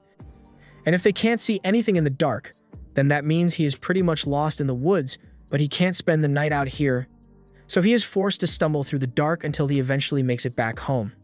A month later, Alan commissions a blacksmith to make 3 metal balls for him since he has been meaning to find a way to make his rock-throwing skill more effective, and these are perfect. So after paying for the balls, he tosses them into his grimoire's storage. Over the past month, Alan has gone hunting 4 times, and thanks to his successful XP farming sessions, his level has risen all the way to 12, so he finally feels like he is making some progress. Later that night, he returns to the Granville estate, but as soon as he walks in, he is cornered by Sebas and told that the Baron wants to have a word with him. Alan heads to the Baron's office to meet with him, and he begins praising Alan because ever since he arrived, the others in the mansion have had nothing but good things to say about him. However, the Baron is a little concerned about what Alan does on his days off because he has been told that Alan leaves early in the morning and does not return until late into the night. Of course, the Baron tells Alan that he isn't in trouble because he is free to do whatever he wants with his days off, but he just wants to have an idea of what Alan is up to. Alan understands why the Baron would be suspicious of his behavior, so he decides to be completely honest and explains that he has been hunting in the forest on his days off. The Baron asks why Alan is doing it, so Alan explained that as the son of a hunter like Rodin, it is simply natural for him to want to hunt as well. The Baron can't argue with that, so he tells Alan he is free to continue hunting as much as he wants. However, there is one condition. Sebas assumes that Alan must be hunting E-rank rabbits since he doesn't know he is strong enough to handle D-rank goblins, so he tells Alan that he cannot sell the meat he catches to any of the local butchers since it could cause a scandal if it became public knowledge. Instead, Sebas offers to have the estate buy any meat Alan hunts at 1 silver coin per bundle, which is higher than the current market rate. Alan is overjoyed by this news, especially since till now, he had just been throwing away all the meat he gathered, so this will give him a chance to earn a little extra money. 6 months later, Alan is out in the forest on one of his weekly hunts, and today, he plans to kill at least 100 goblins and a few horned rabbits to bring back to the mansion. Just then, one of his hawks returns, and he assumes this must mean it has found more monsters, but then a moment later, the rest of the hawks return as well, and they all seem to be acting pretty strange, so Alan realizes something must be wrong. He decides to follow the hawks, even though he has no idea where they are leading him. But a moment later, he comes across Raven and his party in deep trouble against a horde of goblins. Raven is already down for the count, and with Rita being the only other fighter on the team, the situation isn't looking good for them, so Alan decides to join in to help. He throws his metal balls at a few of the goblins, but while it does a lot more damage than throwing stones does, it isn't enough to kill them outright, and he only had 3 pieces of ammo, so it wasn't as effective as he had hoped. Normally, he would be able to handle the goblins effortlessly by summoning a few tigers, but he doesn't want to use his powers in front of other people yet, so he is going to have to get his hands dirty. He charges at one of the goblins, and since he is level 12 now, he is a lot stronger than he used to be, so he can easily handle a D-rank goblin on his own without help from his summons. He then proceeds to take out a few more goblins in the time that it takes Rita to kill one, and thanks to him, they are safe, but Raven's life is still in danger here. Rita begs Milsey to hurry up and heal Raven, but unfortunately, Milsey is already out of mana, so she can't use any more healing spells. With his current state, Raven won't survive long enough to make it back to town, so Alan offers to use some of the healing grass he made with his summon, and with it, Raven's wound is completely healed. The others are overjoyed to see Raven wake up, and they all swear that they will repay Alan for the valuable healing herb he used on them. But Alan really doesn't want to draw too much attention to himself, but there is actually something he could use their help with. He tells them that he is currently collecting E-rank magic stones, so if they could gather around 100 for him, that would be a huge help. Raven and the others are surprised that that's all Alan wants since E-rank magic stones are pretty much worthless. But since he insists, Raven promises that they will have the stones ready for Alan by next week, and the two say their goodbyes.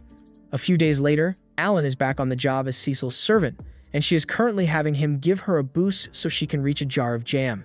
Alan asks her why she's doing this, so she explains to him that she wants to bake some yummy cookies to commemorate her brother Mai-Hai's return, but Alan had no idea that Mai-Hai was returning, and he is so shocked that he loses his balance, causing Cecil to fall over. A while later, the family is having lunch, and Granville is quite impressed by how tasty the meal is. Cecil is glad he likes it because it was made with some of the horned rabbits that Alan hunted. Granville is impressed by Alan's skill, but that much should be expected from the son of a warrior like Rodin. Granville also mentions that Krenna Village has met the quota of 20 boars for the year, and Alan is glad to hear that, but he never had a doubt in his mind that they would be able to pull it off. Just then, Thomas asks why they haven't gotten to eat any boar meat if the quota was met since it used to be the highlight of their winter meals. They haven't had any this year. Alan is surprised to learn of this, but he assumes it must be because the king is the one who requested the quota increase, so all the boar meat must have been sent to the capital. Thomas asks Alan if he can hunt a white deer for lunch next time, but everyone starts yelling at him to not make such an unreasonable request of Alan, since hunting a white deer is no small feat. However, to their surprise, Alan agrees to do it without hesitation. He has been eager to try a new challenge lately, and he assumes a white deer must be somewhere around C rank, so it should be easy. The next day, Alan heads out into the forest, and after digging a pit in the snow, he proceeds to run into the forest to track down a white deer. Once he finally spots one, he summons 4 frogs to act as bait. Using their provoke skills, the frogs easily grab the deer's attention, causing it to charge at them. But when it was about to hit the frogs, Alan desummoned them and then resummoned them at a different location. This goes on for a bit until Alan eventually leads the deer straight into the hole he dug for it, and now that it is trapped, there's nothing stopping Alan from killing it. An hour later, the staff at the mansion goes into a panic because a giant white deer just showed up at the front gate, but just as they are about to attack it, they hear a voice coming from underneath, and a moment later, Alan rolls out from under the deer. Killing it was easy, and it did give him over 2,000 XP, but it was a serious pain in the butt to carry all the way back here by himself. He asks the other servants to go call Thomas because he hunted this deer specifically for him. And a moment later, the entire family comes out to see what's going on, and Granville is shocked to see that Alan really did hunt a deer. Thomas is delighted since this means they will be able to have deer meat for New Year's, but the rest of the family is still in shock over the whole thing. Granville is starting to wonder if Alan is really talentless, because there's no way a normal 8-year-old should be capable of taking down a C-rank monster on his own, so he plans to have Alan reassessed as soon as possible. A little while later, Alan is called into a meeting with Cebus, where he is informed that he is going to be promoted to a huntsman. As part of his duties as a huntsman, Alan will be expected to hunt food for the household, as well as protect the people in the event of a monster attack, and as payment, he will receive 100 silver coins a month, which is twice his current salary. This may seem like a great deal on the surface, but Alan can tell that they are just trying to get out of having to pay full price for any strong monsters he catches, because that deer alone was worth more than 100 silver, and paying Alan a salary is much cheaper than paying for the monsters he hunts directly. Alan doesn't really mind losing out on the extra money as long as it means he can hunt as much as he wants, but just when he's about to leave to start hunting right away. Cebus tells him to wait because he's still required to do his normal duties as Cecil's servant, so he's only allowed to hunt once a week. Alan is really disappointed to hear that, but it would be rude to complain, so he just sucks it up and goes along with it. A little while later, Alan goes to the port with Cecil to meet Mai-Hai since he is finally coming home from the academy to visit. This is the first time Alan has seen an airship so close up, so he is quite curious about how it works. But Cecil is much more interested in greeting her brother as soon as he steps out. She runs over to Mihai and hugs him tight, telling him all about how much she missed him. She asks why he didn't come home last summer like he promised he would, and Mihai does remember making that promise. But something came up, so he apologizes for disappointing her. Alan walks up to Mihai and offers to carry his bags while Cecil introduces him as her servant. Mihai is a nice guy, and just by taking one look at Alan, he can tell that he's quite talented, so he tells him as much. Alan is relieved that Mihai is so mature, because he wouldn't be able to handle another Cecil. But Cecil and Mihai seem to get along really well as family, and it makes him wonder how his own family is doing. Later that day, Alan is out hunting a few monsters for lunch, and by the time he's done, the chefs are overjoyed because these are the freshest ingredients they've ever gotten, and they are very thankful for Alan's hard work. But just as he was about to put the meat away, he noticed Mihai and Zenov dueling in the garden. Even though Mihai is only 14 years old, he is still quite impressed, especially since he is able to hold his own against someone like Zenov.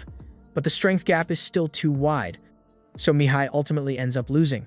Everyone praises Mihai for doing such a good job, but then Cecil notices Alan carrying his quarry for the day, and she compliments him on such a good catch. It is undoubtedly impressive that Alan was able to defeat a monster like that, and since they've got a little extra time to kill, Mihai asks Alan if he would like to spar as well. Zenov looks to Granville to see if he approves, and since Granville has no problem with it, Zenov hands Alan his sword so he can fight. Alan is really excited since this is his first time holding a mithril sword, and it has been ages since he did any sparring, so he can't wait. Right now, his stats are optimized for hunting, not combat, but with all the level increases he has been getting lately, he is sure his current build should be able to handle this. The duel begins, and Alan initially tries holding back to avoid hurting Mihai, but as his sword clashes with Mihai's for the first time, Alan realizes something. This dude is strong. Mihai has spent several years training and studying in the Royal Academy, and all those years of experience play a crucial role in combat. So even if Alan is similar to him in terms of strength, his swordsmanship is still novice level at best, so he never stood a chance. Once the duel is over, everyone once again starts praising Mihai's strength, but Cecil does praise Alan as well, since he held up pretty well against Mihai for a while. Thomas asks Mihai how he got so strong, so Mihai explains that he was forced to clear a dungeon as a summer project last year, and that experience made him a lot stronger. Cecil realizes that's probably why Mihai wasn't able to visit last summer, and she feels kind of bad for him. But Alan is busy thinking about how amazing the training Mihai receives at the academy must be. Cecil asks Mihai whether he's going to stay for a while, but unfortunately, he has to head back to the academy in a few days, and he won't be back until summer next year. Alan suddenly asks Mihai to spar with him when he next returns, and Mihai accepts his request.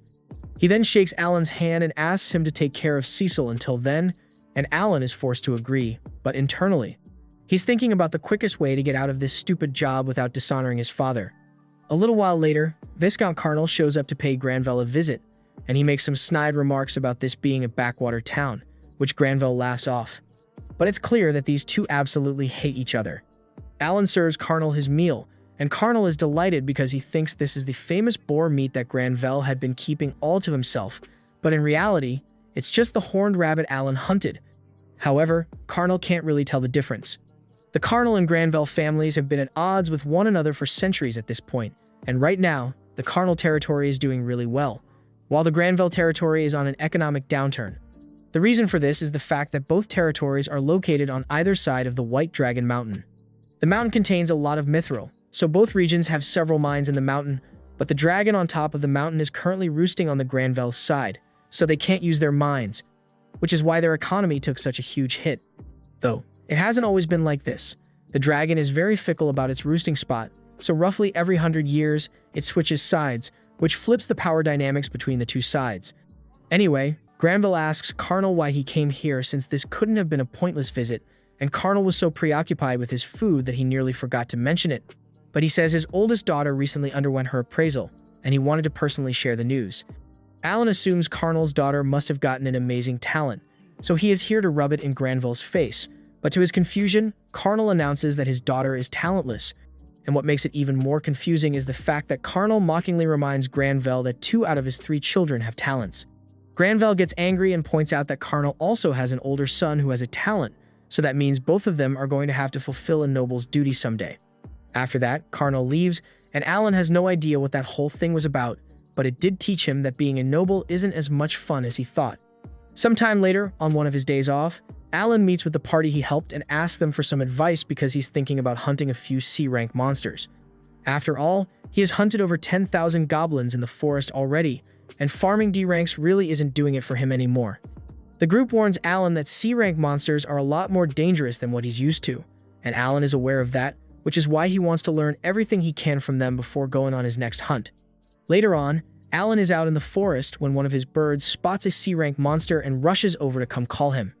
Alan goes to investigate and finds an orc sleeping under a tree, and this is a perfect opportunity to attack, so he proceeds to jump the orc with a horde of tigers. The orc tries to fight back, but Alan has way too many summons for it to stand a chance, so it eventually succumbs. With the orc dead, Alan carves into its body to retrieve its magic stone, and he's really proud of himself for being able to take down a C-rank monster without needing to trap it first, but he reminds himself that he needs to stay humble because he's still not strong enough to beat Mihai, so he can't make the mistake of getting overconfident. Just then, one of his birds alerts him to another C-rank monster nearby, and this one seems to be an armored ant. Alan is a little hesitant to fight it since he recalls that Raven once nearly died to one of these, but it's a little too late to back out now because the ant has already seen him. Alan has no choice but to attack, so he sends out his tigers, but they aren't able to pierce through the ant's armor, so Alan needs to think of something else. He decides to try using his butterfly summons to put the ant to sleep, and once it rolls over, he jumps on its belly in an attempt to kill it, but his knife won't go through even though his attack power is over 400. The ant soon starts waking up, so Alan frantically starts stabbing it over and over until he finally breaks through its shell and kills it. He's glad that's finally over, but even though the ant was C-rank just like the orc, it took way more effort because it's pretty much immune to physical attacks. He wonders if it would have been easier if he could use magic, but now that he thinks about it, he has a really high intelligence stat, so he might be able to cast spells after all. To find out, he asks Cecil to let him join her during her magic class, and while there, he asks the teacher if it's possible for him to use magic. The teacher pulls out a magic orb and tells Alan it will light up if he has a talent for magic. Alan gives it a try, but no matter how hard he concentrates, nothing happens. He is forced to come to terms with the fact that he's completely magic-less, and he's taking it really hard, so Cecil feels bad for him and offers Alan a cookie to cheer him up.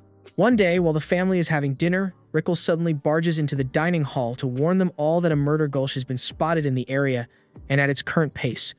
It will arrive at the southern gate in less than 2 hours.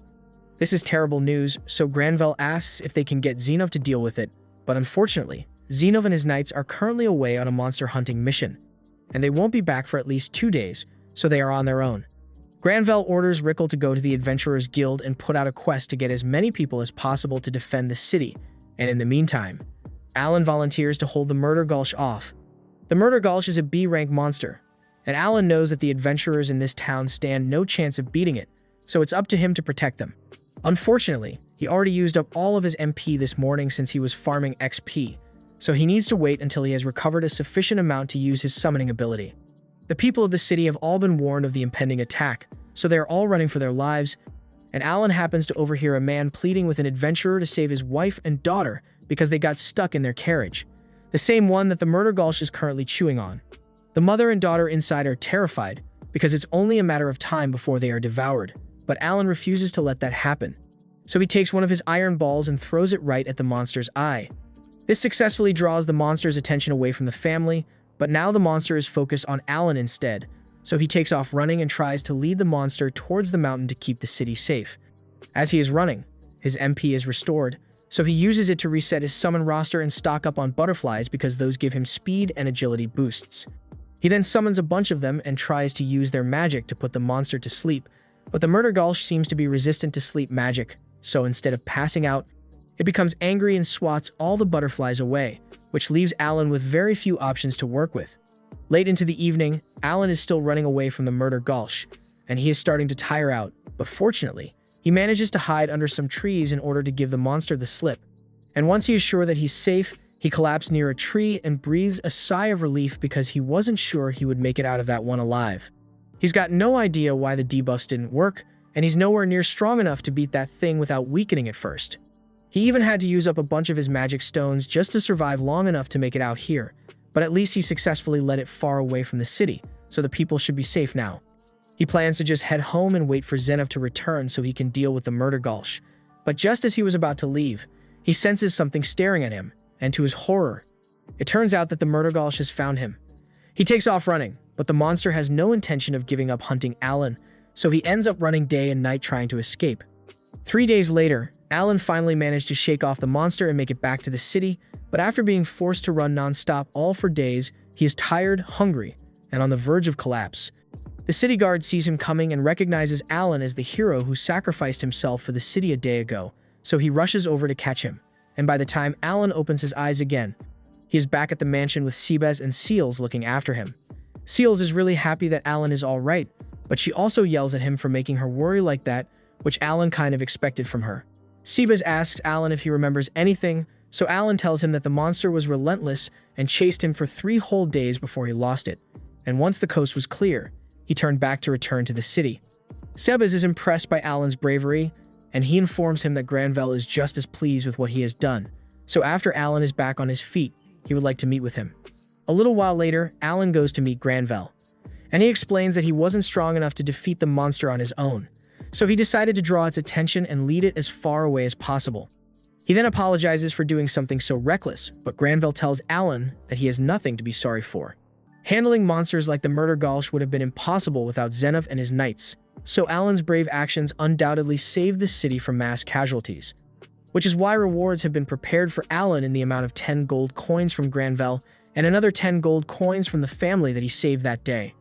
Alan is overjoyed because with that kind of money, he could definitely buy himself a decent sword, and that's exactly what he does, because the next time we see him, he's rocking a mithril sword. With this, he is easily able to defeat an armored spider on his own, but it's still not hard enough to pierce through the spider's hard abdominal armor. That said, it is capable of piercing through the gaps in the armor, so Alan is able to dig into the spider's body and take out the magic stone.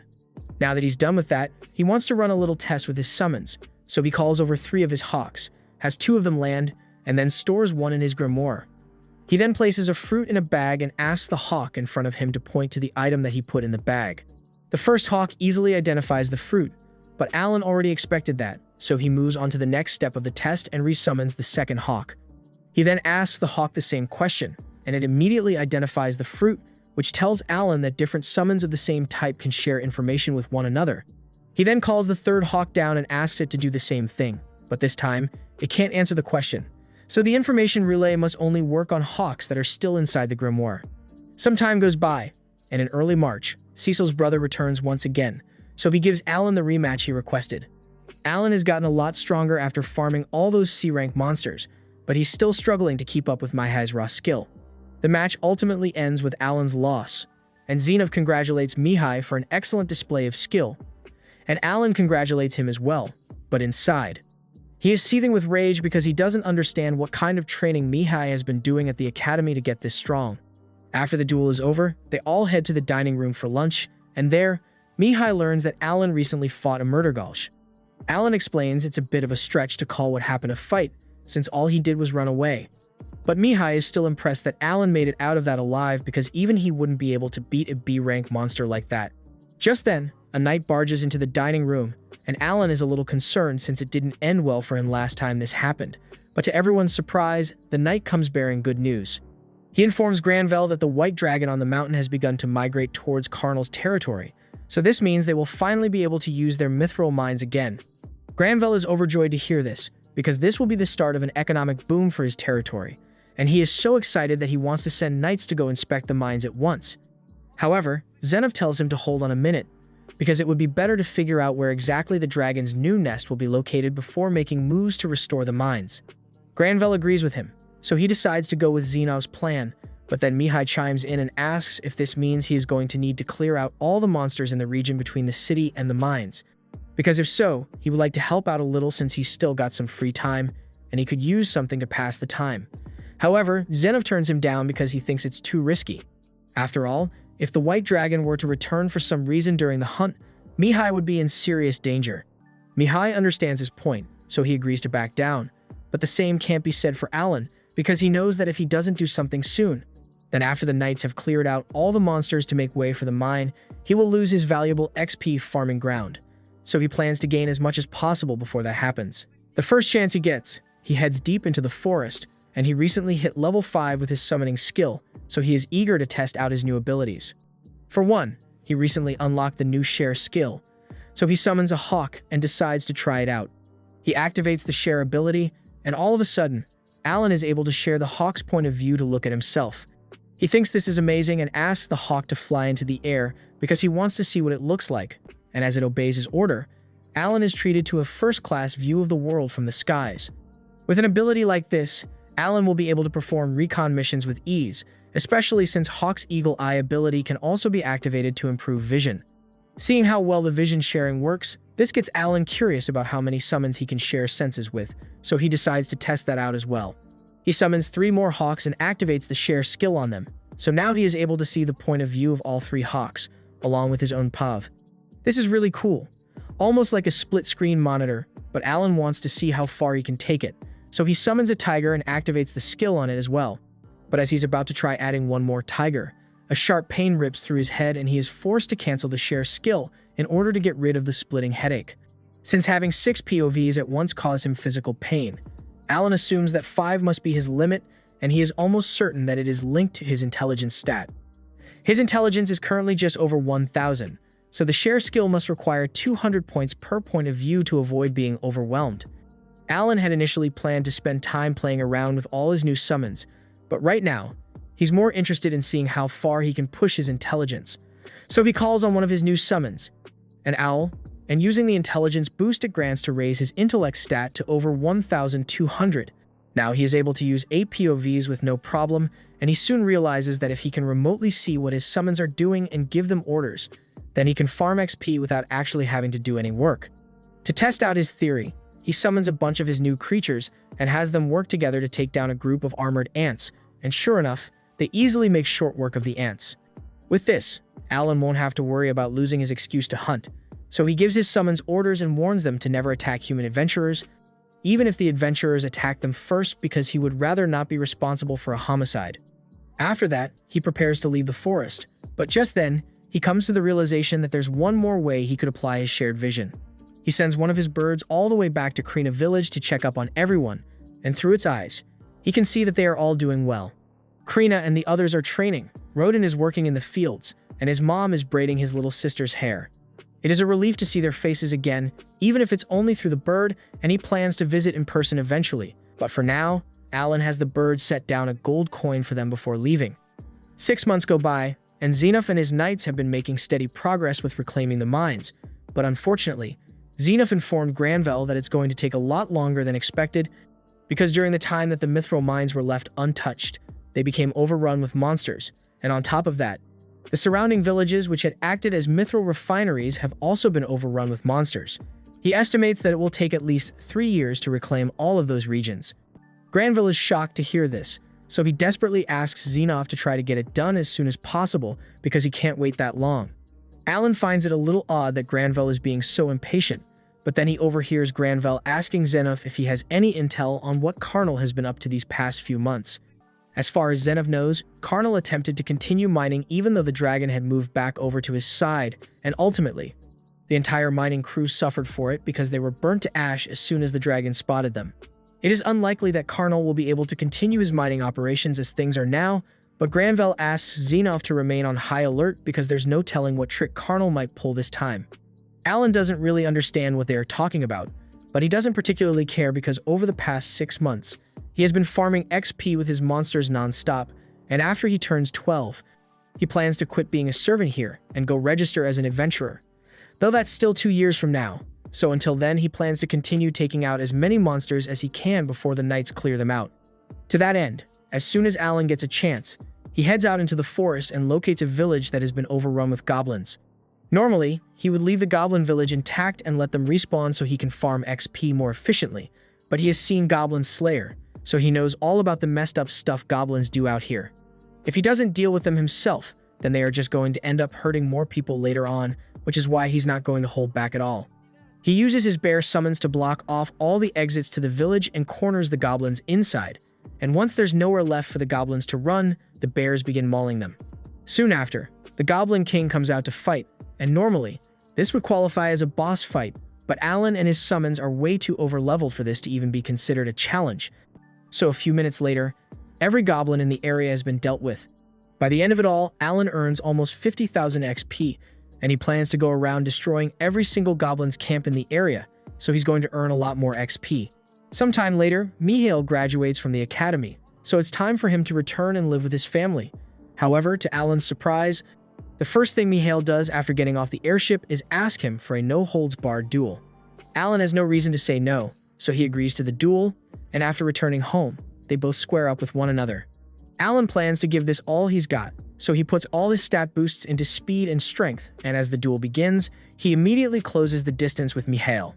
Mihail is honestly shocked by how fast Alan is now compared to the last time they fought, but despite Alan's improvements, Mihail is still able to hold his ground because he has the strength and skill advantage. Alan does his best to keep fighting, but before long, Mihail successfully disarms him, so he has yet again lost. Alan accepts defeat, but as he raises his hand to congratulate Mihail, Mihail silently walks past him and up to Granville. Granville says he is proud to see how strong Mihail has grown over his years at the academy, and he says he is the pride and joy of the Granville family, which makes what he must do all the more heartbreaking. Mihail then walks up to Cecil and Thomas and tells them that he has some bad news. He says he has to go fulfill the duty of a noble, so he is going to be gone for quite a while. Cecil is disappointed to hear that and asks Mihail what he is going to be doing, but unfortunately, Mihail isn't allowed to share that information. He assures her that he will be back in 3 years. Hearing that Mihail is going to be gone for so long just makes Cecil feel even worse because she was looking forward to spending time with him. Alan has very little context for this situation, but from what he can tell, a noble's duty must be some horrible task that every gifted noble is required to undertake at a certain age. Kind of like how we all have to go cave diving alone with no gear one day. Truly tragic. The next day, Mihail is set to leave to fulfill his duty, and after saying goodbye to his family, he heads toward his carriage. As he's about to step inside, he leans in close to Alan and begs him to watch over Cecil for him while he's gone, and Alan just instinctively agrees. After that, Mihail leaves, and Alan is a little curious about the whole noble's duty thing, but not so curious that he is willing to go snooping around, so he just lets it go. A year later, Alan has made some significant progress in his quest to eradicate all goblin camps in the forest, and he decides to move on to orc camps now. Orcs may be stronger than goblins, but overall, it's not that much of a challenge for Alan and his summons. They all coordinate well to deal with the orcs' attack, and Alan is really happy with how well things are going. But he does wish there were some way for him to tell how much health his summons had left in reserve, because while they may be able to fight without getting tired, if the damage they take passes a certain threshold, they just disappear without warning. Though in a situation like this, it's not a huge problem since Alan could always just summon more monsters. The battle seems to be going pretty well for Alan, but all of a sudden, he spots a spell headed his way, so he scrambles and asks his 2 knights to protect him. They successfully block the attack, but Alan still wonders where the magic came from in the first place. So he looks back and spots 3 orcs wielding magic scepters. This is the first time Alan has gone up against an opponent capable of wielding magic, and he's got to admit that it really sucks. Those fireball spells do a lot of damage, so if those orcs keep attacking, then it's only a matter of time before Alan's army gets decimated. He can't have that, so he takes out a steel ball and hurls it straight at one of the orcs, blowing a hole clean through its head.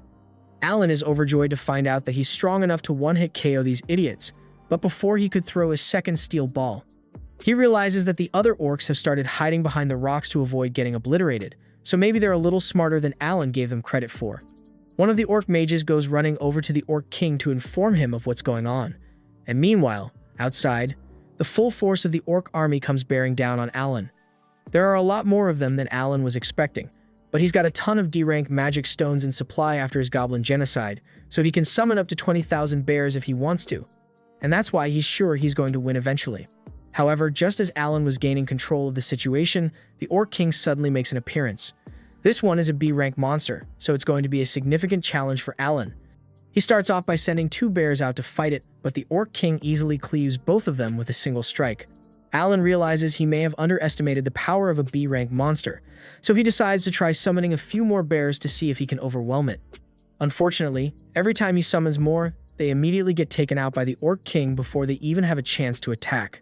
Alan isn't going to be able to keep this up forever, and to make matters worse, he still has to deal with the remaining mages. Speaking of which, one of the mages launches a fireball right at Alan, and while he does manage to get his knights to block most of the damage, it is ultimately too much for them to handle, so they disappear, leaving Alan to deal with the extreme heat on his own. He gets blasted backward by another attack from the mages, and that costs him a significant amount of HP. He quickly heals himself with an HP potion and starts thinking of a way to handle the situation. But no matter how much he thinks about it, there's literally no way any of his summons can defeat the Orc King, so he's completely out of options. Just as he is about to give up and considers running away, Zenov suddenly appears beside him.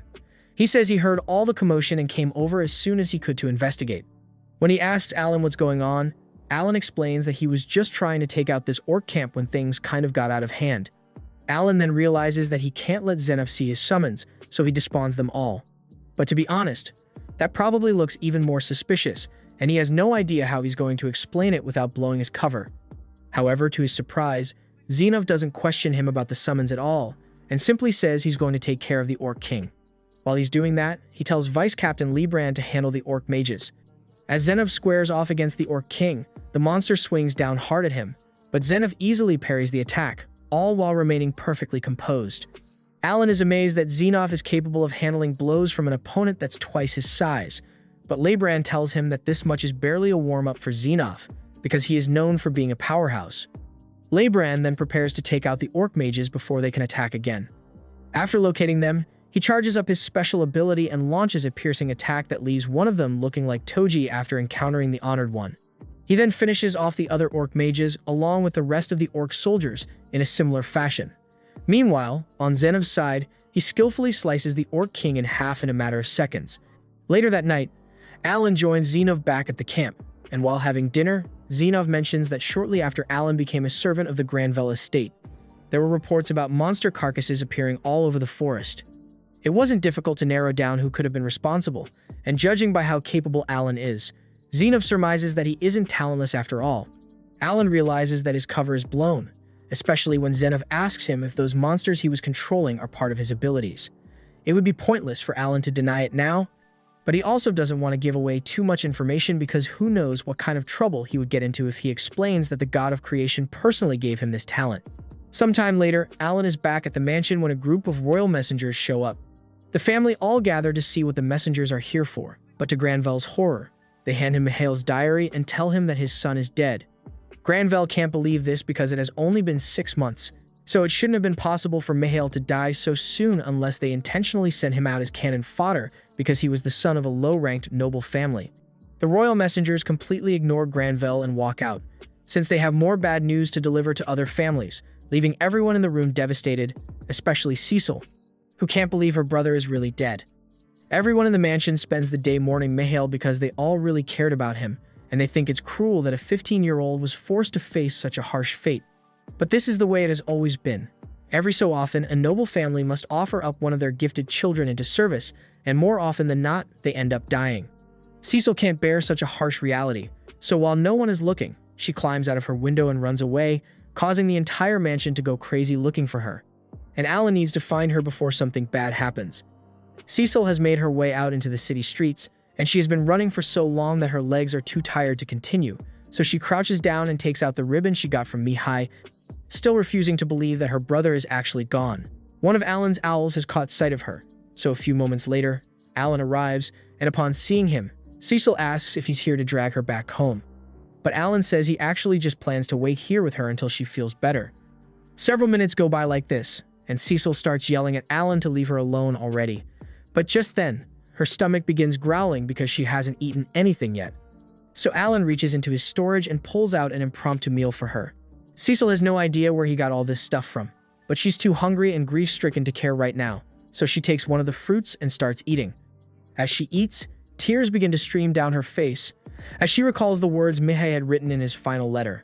He knew he was going to be sent on a dangerous mission, and he had a strong feeling he would die on that mission, so he was absolutely terrified up until the moment of his death. Cecil is terrified as well, because she knows she's going to have to fulfill the noble's duties someday as well, and that means she's going to meet the same fate as Mihai. Alan understands why she's so upset about this, so he plainly asks her if she wants to run away with him. He says they can leave the city and travel to all sorts of places together so she won't have to fulfill the noble's duty, but she says that would never work because she still needs to attend the academy. Alan reminds her that the academy is still just a school at the end of the day, so she can just choose not to go if she doesn't want to, and hearing him say that, she realizes that she really does have a choice in the matter, as did Mihai. In Mihai's letter, he did talk about how he was scared of dying, but he also mentioned the fact that he wasn't doing it because it was an obligation or for the sake of his family, and he chose to go through with the duty to confront his own weakness, so no matter what the outcome may have been, he had no regrets. After coming to this realization, Cecil says she's finally ready to go home, and Alan is glad to hear that, so he gets up and prepares to leave, but then she tells him that her legs are too tired to walk all the way back, so she wants him to carry her, which slightly annoys Alan, but he does it anyway. On the way back home, Cecil thanks Alan for his advice because it really meant a lot to her, and he tells her it's no big deal. They eventually return to the mansion where Cecil's parents are nervously waiting for them at the gate. Her parents immediately rush over to check on her, and Granville assures her that there's no need to be worried about the noble's duty, because now that they've got their mithril mines back up and running, he will be able to get an exemption for Cecil by bribing the royal family so she won't have to do it. However, Cecil looks them dead in the eyes and says she doesn't want to run away from her responsibility, so she plans to fulfill her noble's duty when the time comes. Both parents are shocked to hear her say this, but they respect her decision, so they don't try to talk her out of it. 6 months go by after that, and Alan's life in the Granville household has gone back to normal, so Alan is out hunting as usual. All the orc camps in the area have been cleared out mostly thanks to Alan handling all the dirty work, and that means the mithril mining operations can resume. According to Zenov, he thinks they should be able to get everything up and running by summertime, which is good news. But Granville is still rather worried about what Carnal will do, because he might decide to lash out now that his side can no longer benefit from the mithril mines, so it's best if they stay on guard. Now that Alan has taken care of most of the monsters in the forest, he sets his sights on the mountain itself, and apparently, Cecil had asked him to bring her along on his hunting trip, but Granville shut the idea down immediately. Alan would have liked to have a mage around for support, but he knows there's no way Cecil could ever make it all the way up a mountain like this, so it wouldn't have worked out. After climbing for a while, Alan comes across a nest of ants, and from what he knows about these monsters, there are probably a few thousand ants in that nest with a B-rank queen who gives birth to even more every now and then. The entrance to the nest is quite small, so only one ant can leave at a time, and Alan knows he would get swarmed if he went in there to fight right now. So he decides to bottleneck the ants and dwindle their numbers before heading inside to fight the queen. With the entrance now clear, Alan summons a few owls to head inside and scout the interior of the tunnel so he can find the queen, and as they fly through the tunnels, Alan's grimoire creates a detailed map of every single path in there. At one point, Alan comes across an egg incubation room, which is probably the main reason there were so many ants in here in the first place, and he doesn't want to risk hatching them early, so he plans to circle back to take care of them after he has dealt with the queen. Several hours go by, and the sun is about to set, but Alan still hasn't found the queen ant yet, and he's starting to wonder if he should just call it a day and head home. But if he does that, then the soldier ants would probably have respawned by the time he comes back. He doesn't want to go on another month-long farming session, so he decides to power through the hunt tonight, and his resilience ends up paying off because one of his owls finally located the ant queen in one of the tunnels. The second Alan receives the info about the queen's whereabouts, he pulls up with his entire army, and the first order of business is to take out all the soldier ants protecting the queen before dealing with her. The soldier ants were easy enough for Alan's bears to handle, but when it comes to the queen itself, the bears get one shot. Fortunately, the queen's abdomen is completely exposed, so each bear is able to land a solid bite on the queen's body before they get defeated. So Alan keeps summoning more, and over time, the queen finally succumbs to the constant damage. Alan is relieved that the battle is finally over, but it's already way too late for him to start heading back to the city now. So he decides to camp out in the cave for the night and head back in the morning, but just as he's about to set up camp, he notices some mithril on the ground nearby. The next day, Alan returns to the Granville estate with the shell of the queen ant in tow, and he informs everyone of what he accomplished, but they are honestly having a hard time believing his story. Defeating soldier ants is one thing, but even the Knight's Order doesn't have the resources necessary to challenge an entire ant colony and defeat a queen. Alan understands why they are all skeptical since he wouldn't have been able to do it without his summons, and the only one here who knows about his summons is Zenov. Granville asks Zenov for his opinion on the matter, and Zenov can't really confirm if this is actually a queen ant shell or not since he has never seen one himself. But then Alan remembers the mithril he found in the cave, so he pulls it out as undeniable proof that he ventured into a cave in the White Mountains. Seeing this transforms everyone's doubt into amazement, because they now realize that Alan was telling the truth. So Granville tells him to come inside because he wants to hear about the whole thing in great detail.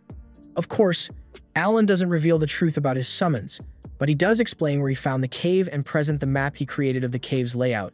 Granville is more than happy with the information Alan provided because not only did he clear out the cave, but the fact that he found mithril in there means it must be an undiscovered mithril vein. And since Alan is the one who discovered it, Granville is rewarding him with 30% mining rights for that vein. Alan doesn't really know what that means, but Sebas tells him he doesn't need to worry about it too much. All he needs to know is that in a few years, he's going to be very rich.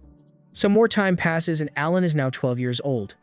The mithril mining operations have officially begun, but infrastructure for Alan's new vein hasn't been built yet, so it's going to take a little while longer for him to start getting paid. Now that he doesn't need to worry about money anymore, and he is old enough to register as an adventurer, he is considering quitting. But while he is in that train of thought, he suddenly overhears that the royal messenger is here again, and this time, Carnal is with him for some reason. Granville can tell that this probably isn't going to end well, but he still acts polite and asks what brings the messenger here today. The messenger says that Carnal recently brought up the fact that it was unfair that one region has to suffer the effects of the dragon while the other gets to benefit from the mithril mines. So he brought a contract that states that both territories will share the resources from the mithril mines from now on. In plain terms, this contract basically means Granville will be forced to hand over half of all his region's profits to Carnal for the next 100 years, and the messenger pressures him to sign right away. But Granville isn't an idiot, so he says he's going to have to meet with the king to discuss an agreement of this nature before he signs anything. Upon hearing this, the messenger gets up in a rage because he can't believe Granville would dare to question a contract he prepared, and he warns Granville that he will regret this as he storms out with Carnal as smug as ever in tow. You would think that would be the end of it, but you'd be wrong because not even a few days later. There is suddenly a huge commotion in the Granville mansion because a bunch of mercenaries have just broken into Cecil's room to kidnap her. Alan is the first to make it there, and he sees the kidnappers about to run off with Cecil, so he draws his sword from his grimoire and charges at them. The big guy blocks Alan's strike, and he is certain that it will be easy to kill this kid so they can get out of here. But then Alan puts all of his stat boosts into strength, and all of a sudden, the big guy isn't so confident anymore. Alan probably could have defeated them if this was a fair fight, but one of the kidnappers pulls out a pouch of sleeping gas, and once Alan gets hit with it, he passes out moments later. The next time he opens his eyes, he finds himself tied up next to Cecil, which is a huge relief because it makes his job a lot easier. The kidnappers don't know about his summoning ability, and they can't see his grimoire either, so while he's facing the other way, he summons two birds on the ceiling so he can get a good view of the situation. The kidnappers are sitting behind him, and they haven't noticed that he's awake yet, so he plans to sneak attack them. However, as he's about to reach into his storage to pull out his sword, he realizes that he must have dropped his mithril sword when he was captured. So the only tools at his disposal right now are those metal balls and a regular sword. He isn't confident that he can defeat these guys while protecting Cecil with such limited equipment, so he decides to lay low for a while and scope out the area first. He sends one of his birds out to scout out the area, and he soon finds out that they are on a ship. But not just any ship, this is a magic airship, and a luxury one at that. There are a bunch of regular passengers dining in the main hall right now, and off to the side, Alan notices Carnal and the royal messenger laughing with each other over some wine. The royal messenger reminds Carnal that he has already pulled a lot of strings for him, so he expects to be compensated. Carnal tells him that if he is talking about the mining rights, he has already sent a threatening letter to Granville to make sure he hands over the rights, and if he still refuses, then Carnal plans to cut off Cecil's hand and use it as a more compelling threat. Alan is furious when he finds out that Carnal is the one behind all this, but back in the room where they are being held, Cecil finally wakes up, and she immediately starts freaking out. The kidnappers get annoyed by her flailing, so they plan to kick her a few times until she stops moving, but Alan's not about to let them beat Cecil up, so he decides to make his move. First, he summons a butterfly to put one of the kidnappers to sleep, and while the others are confused and wondering what just happened, Alan frees himself from the ropes and prepares to take them down. This was the end of episode 11. Subscribe to not miss the next part.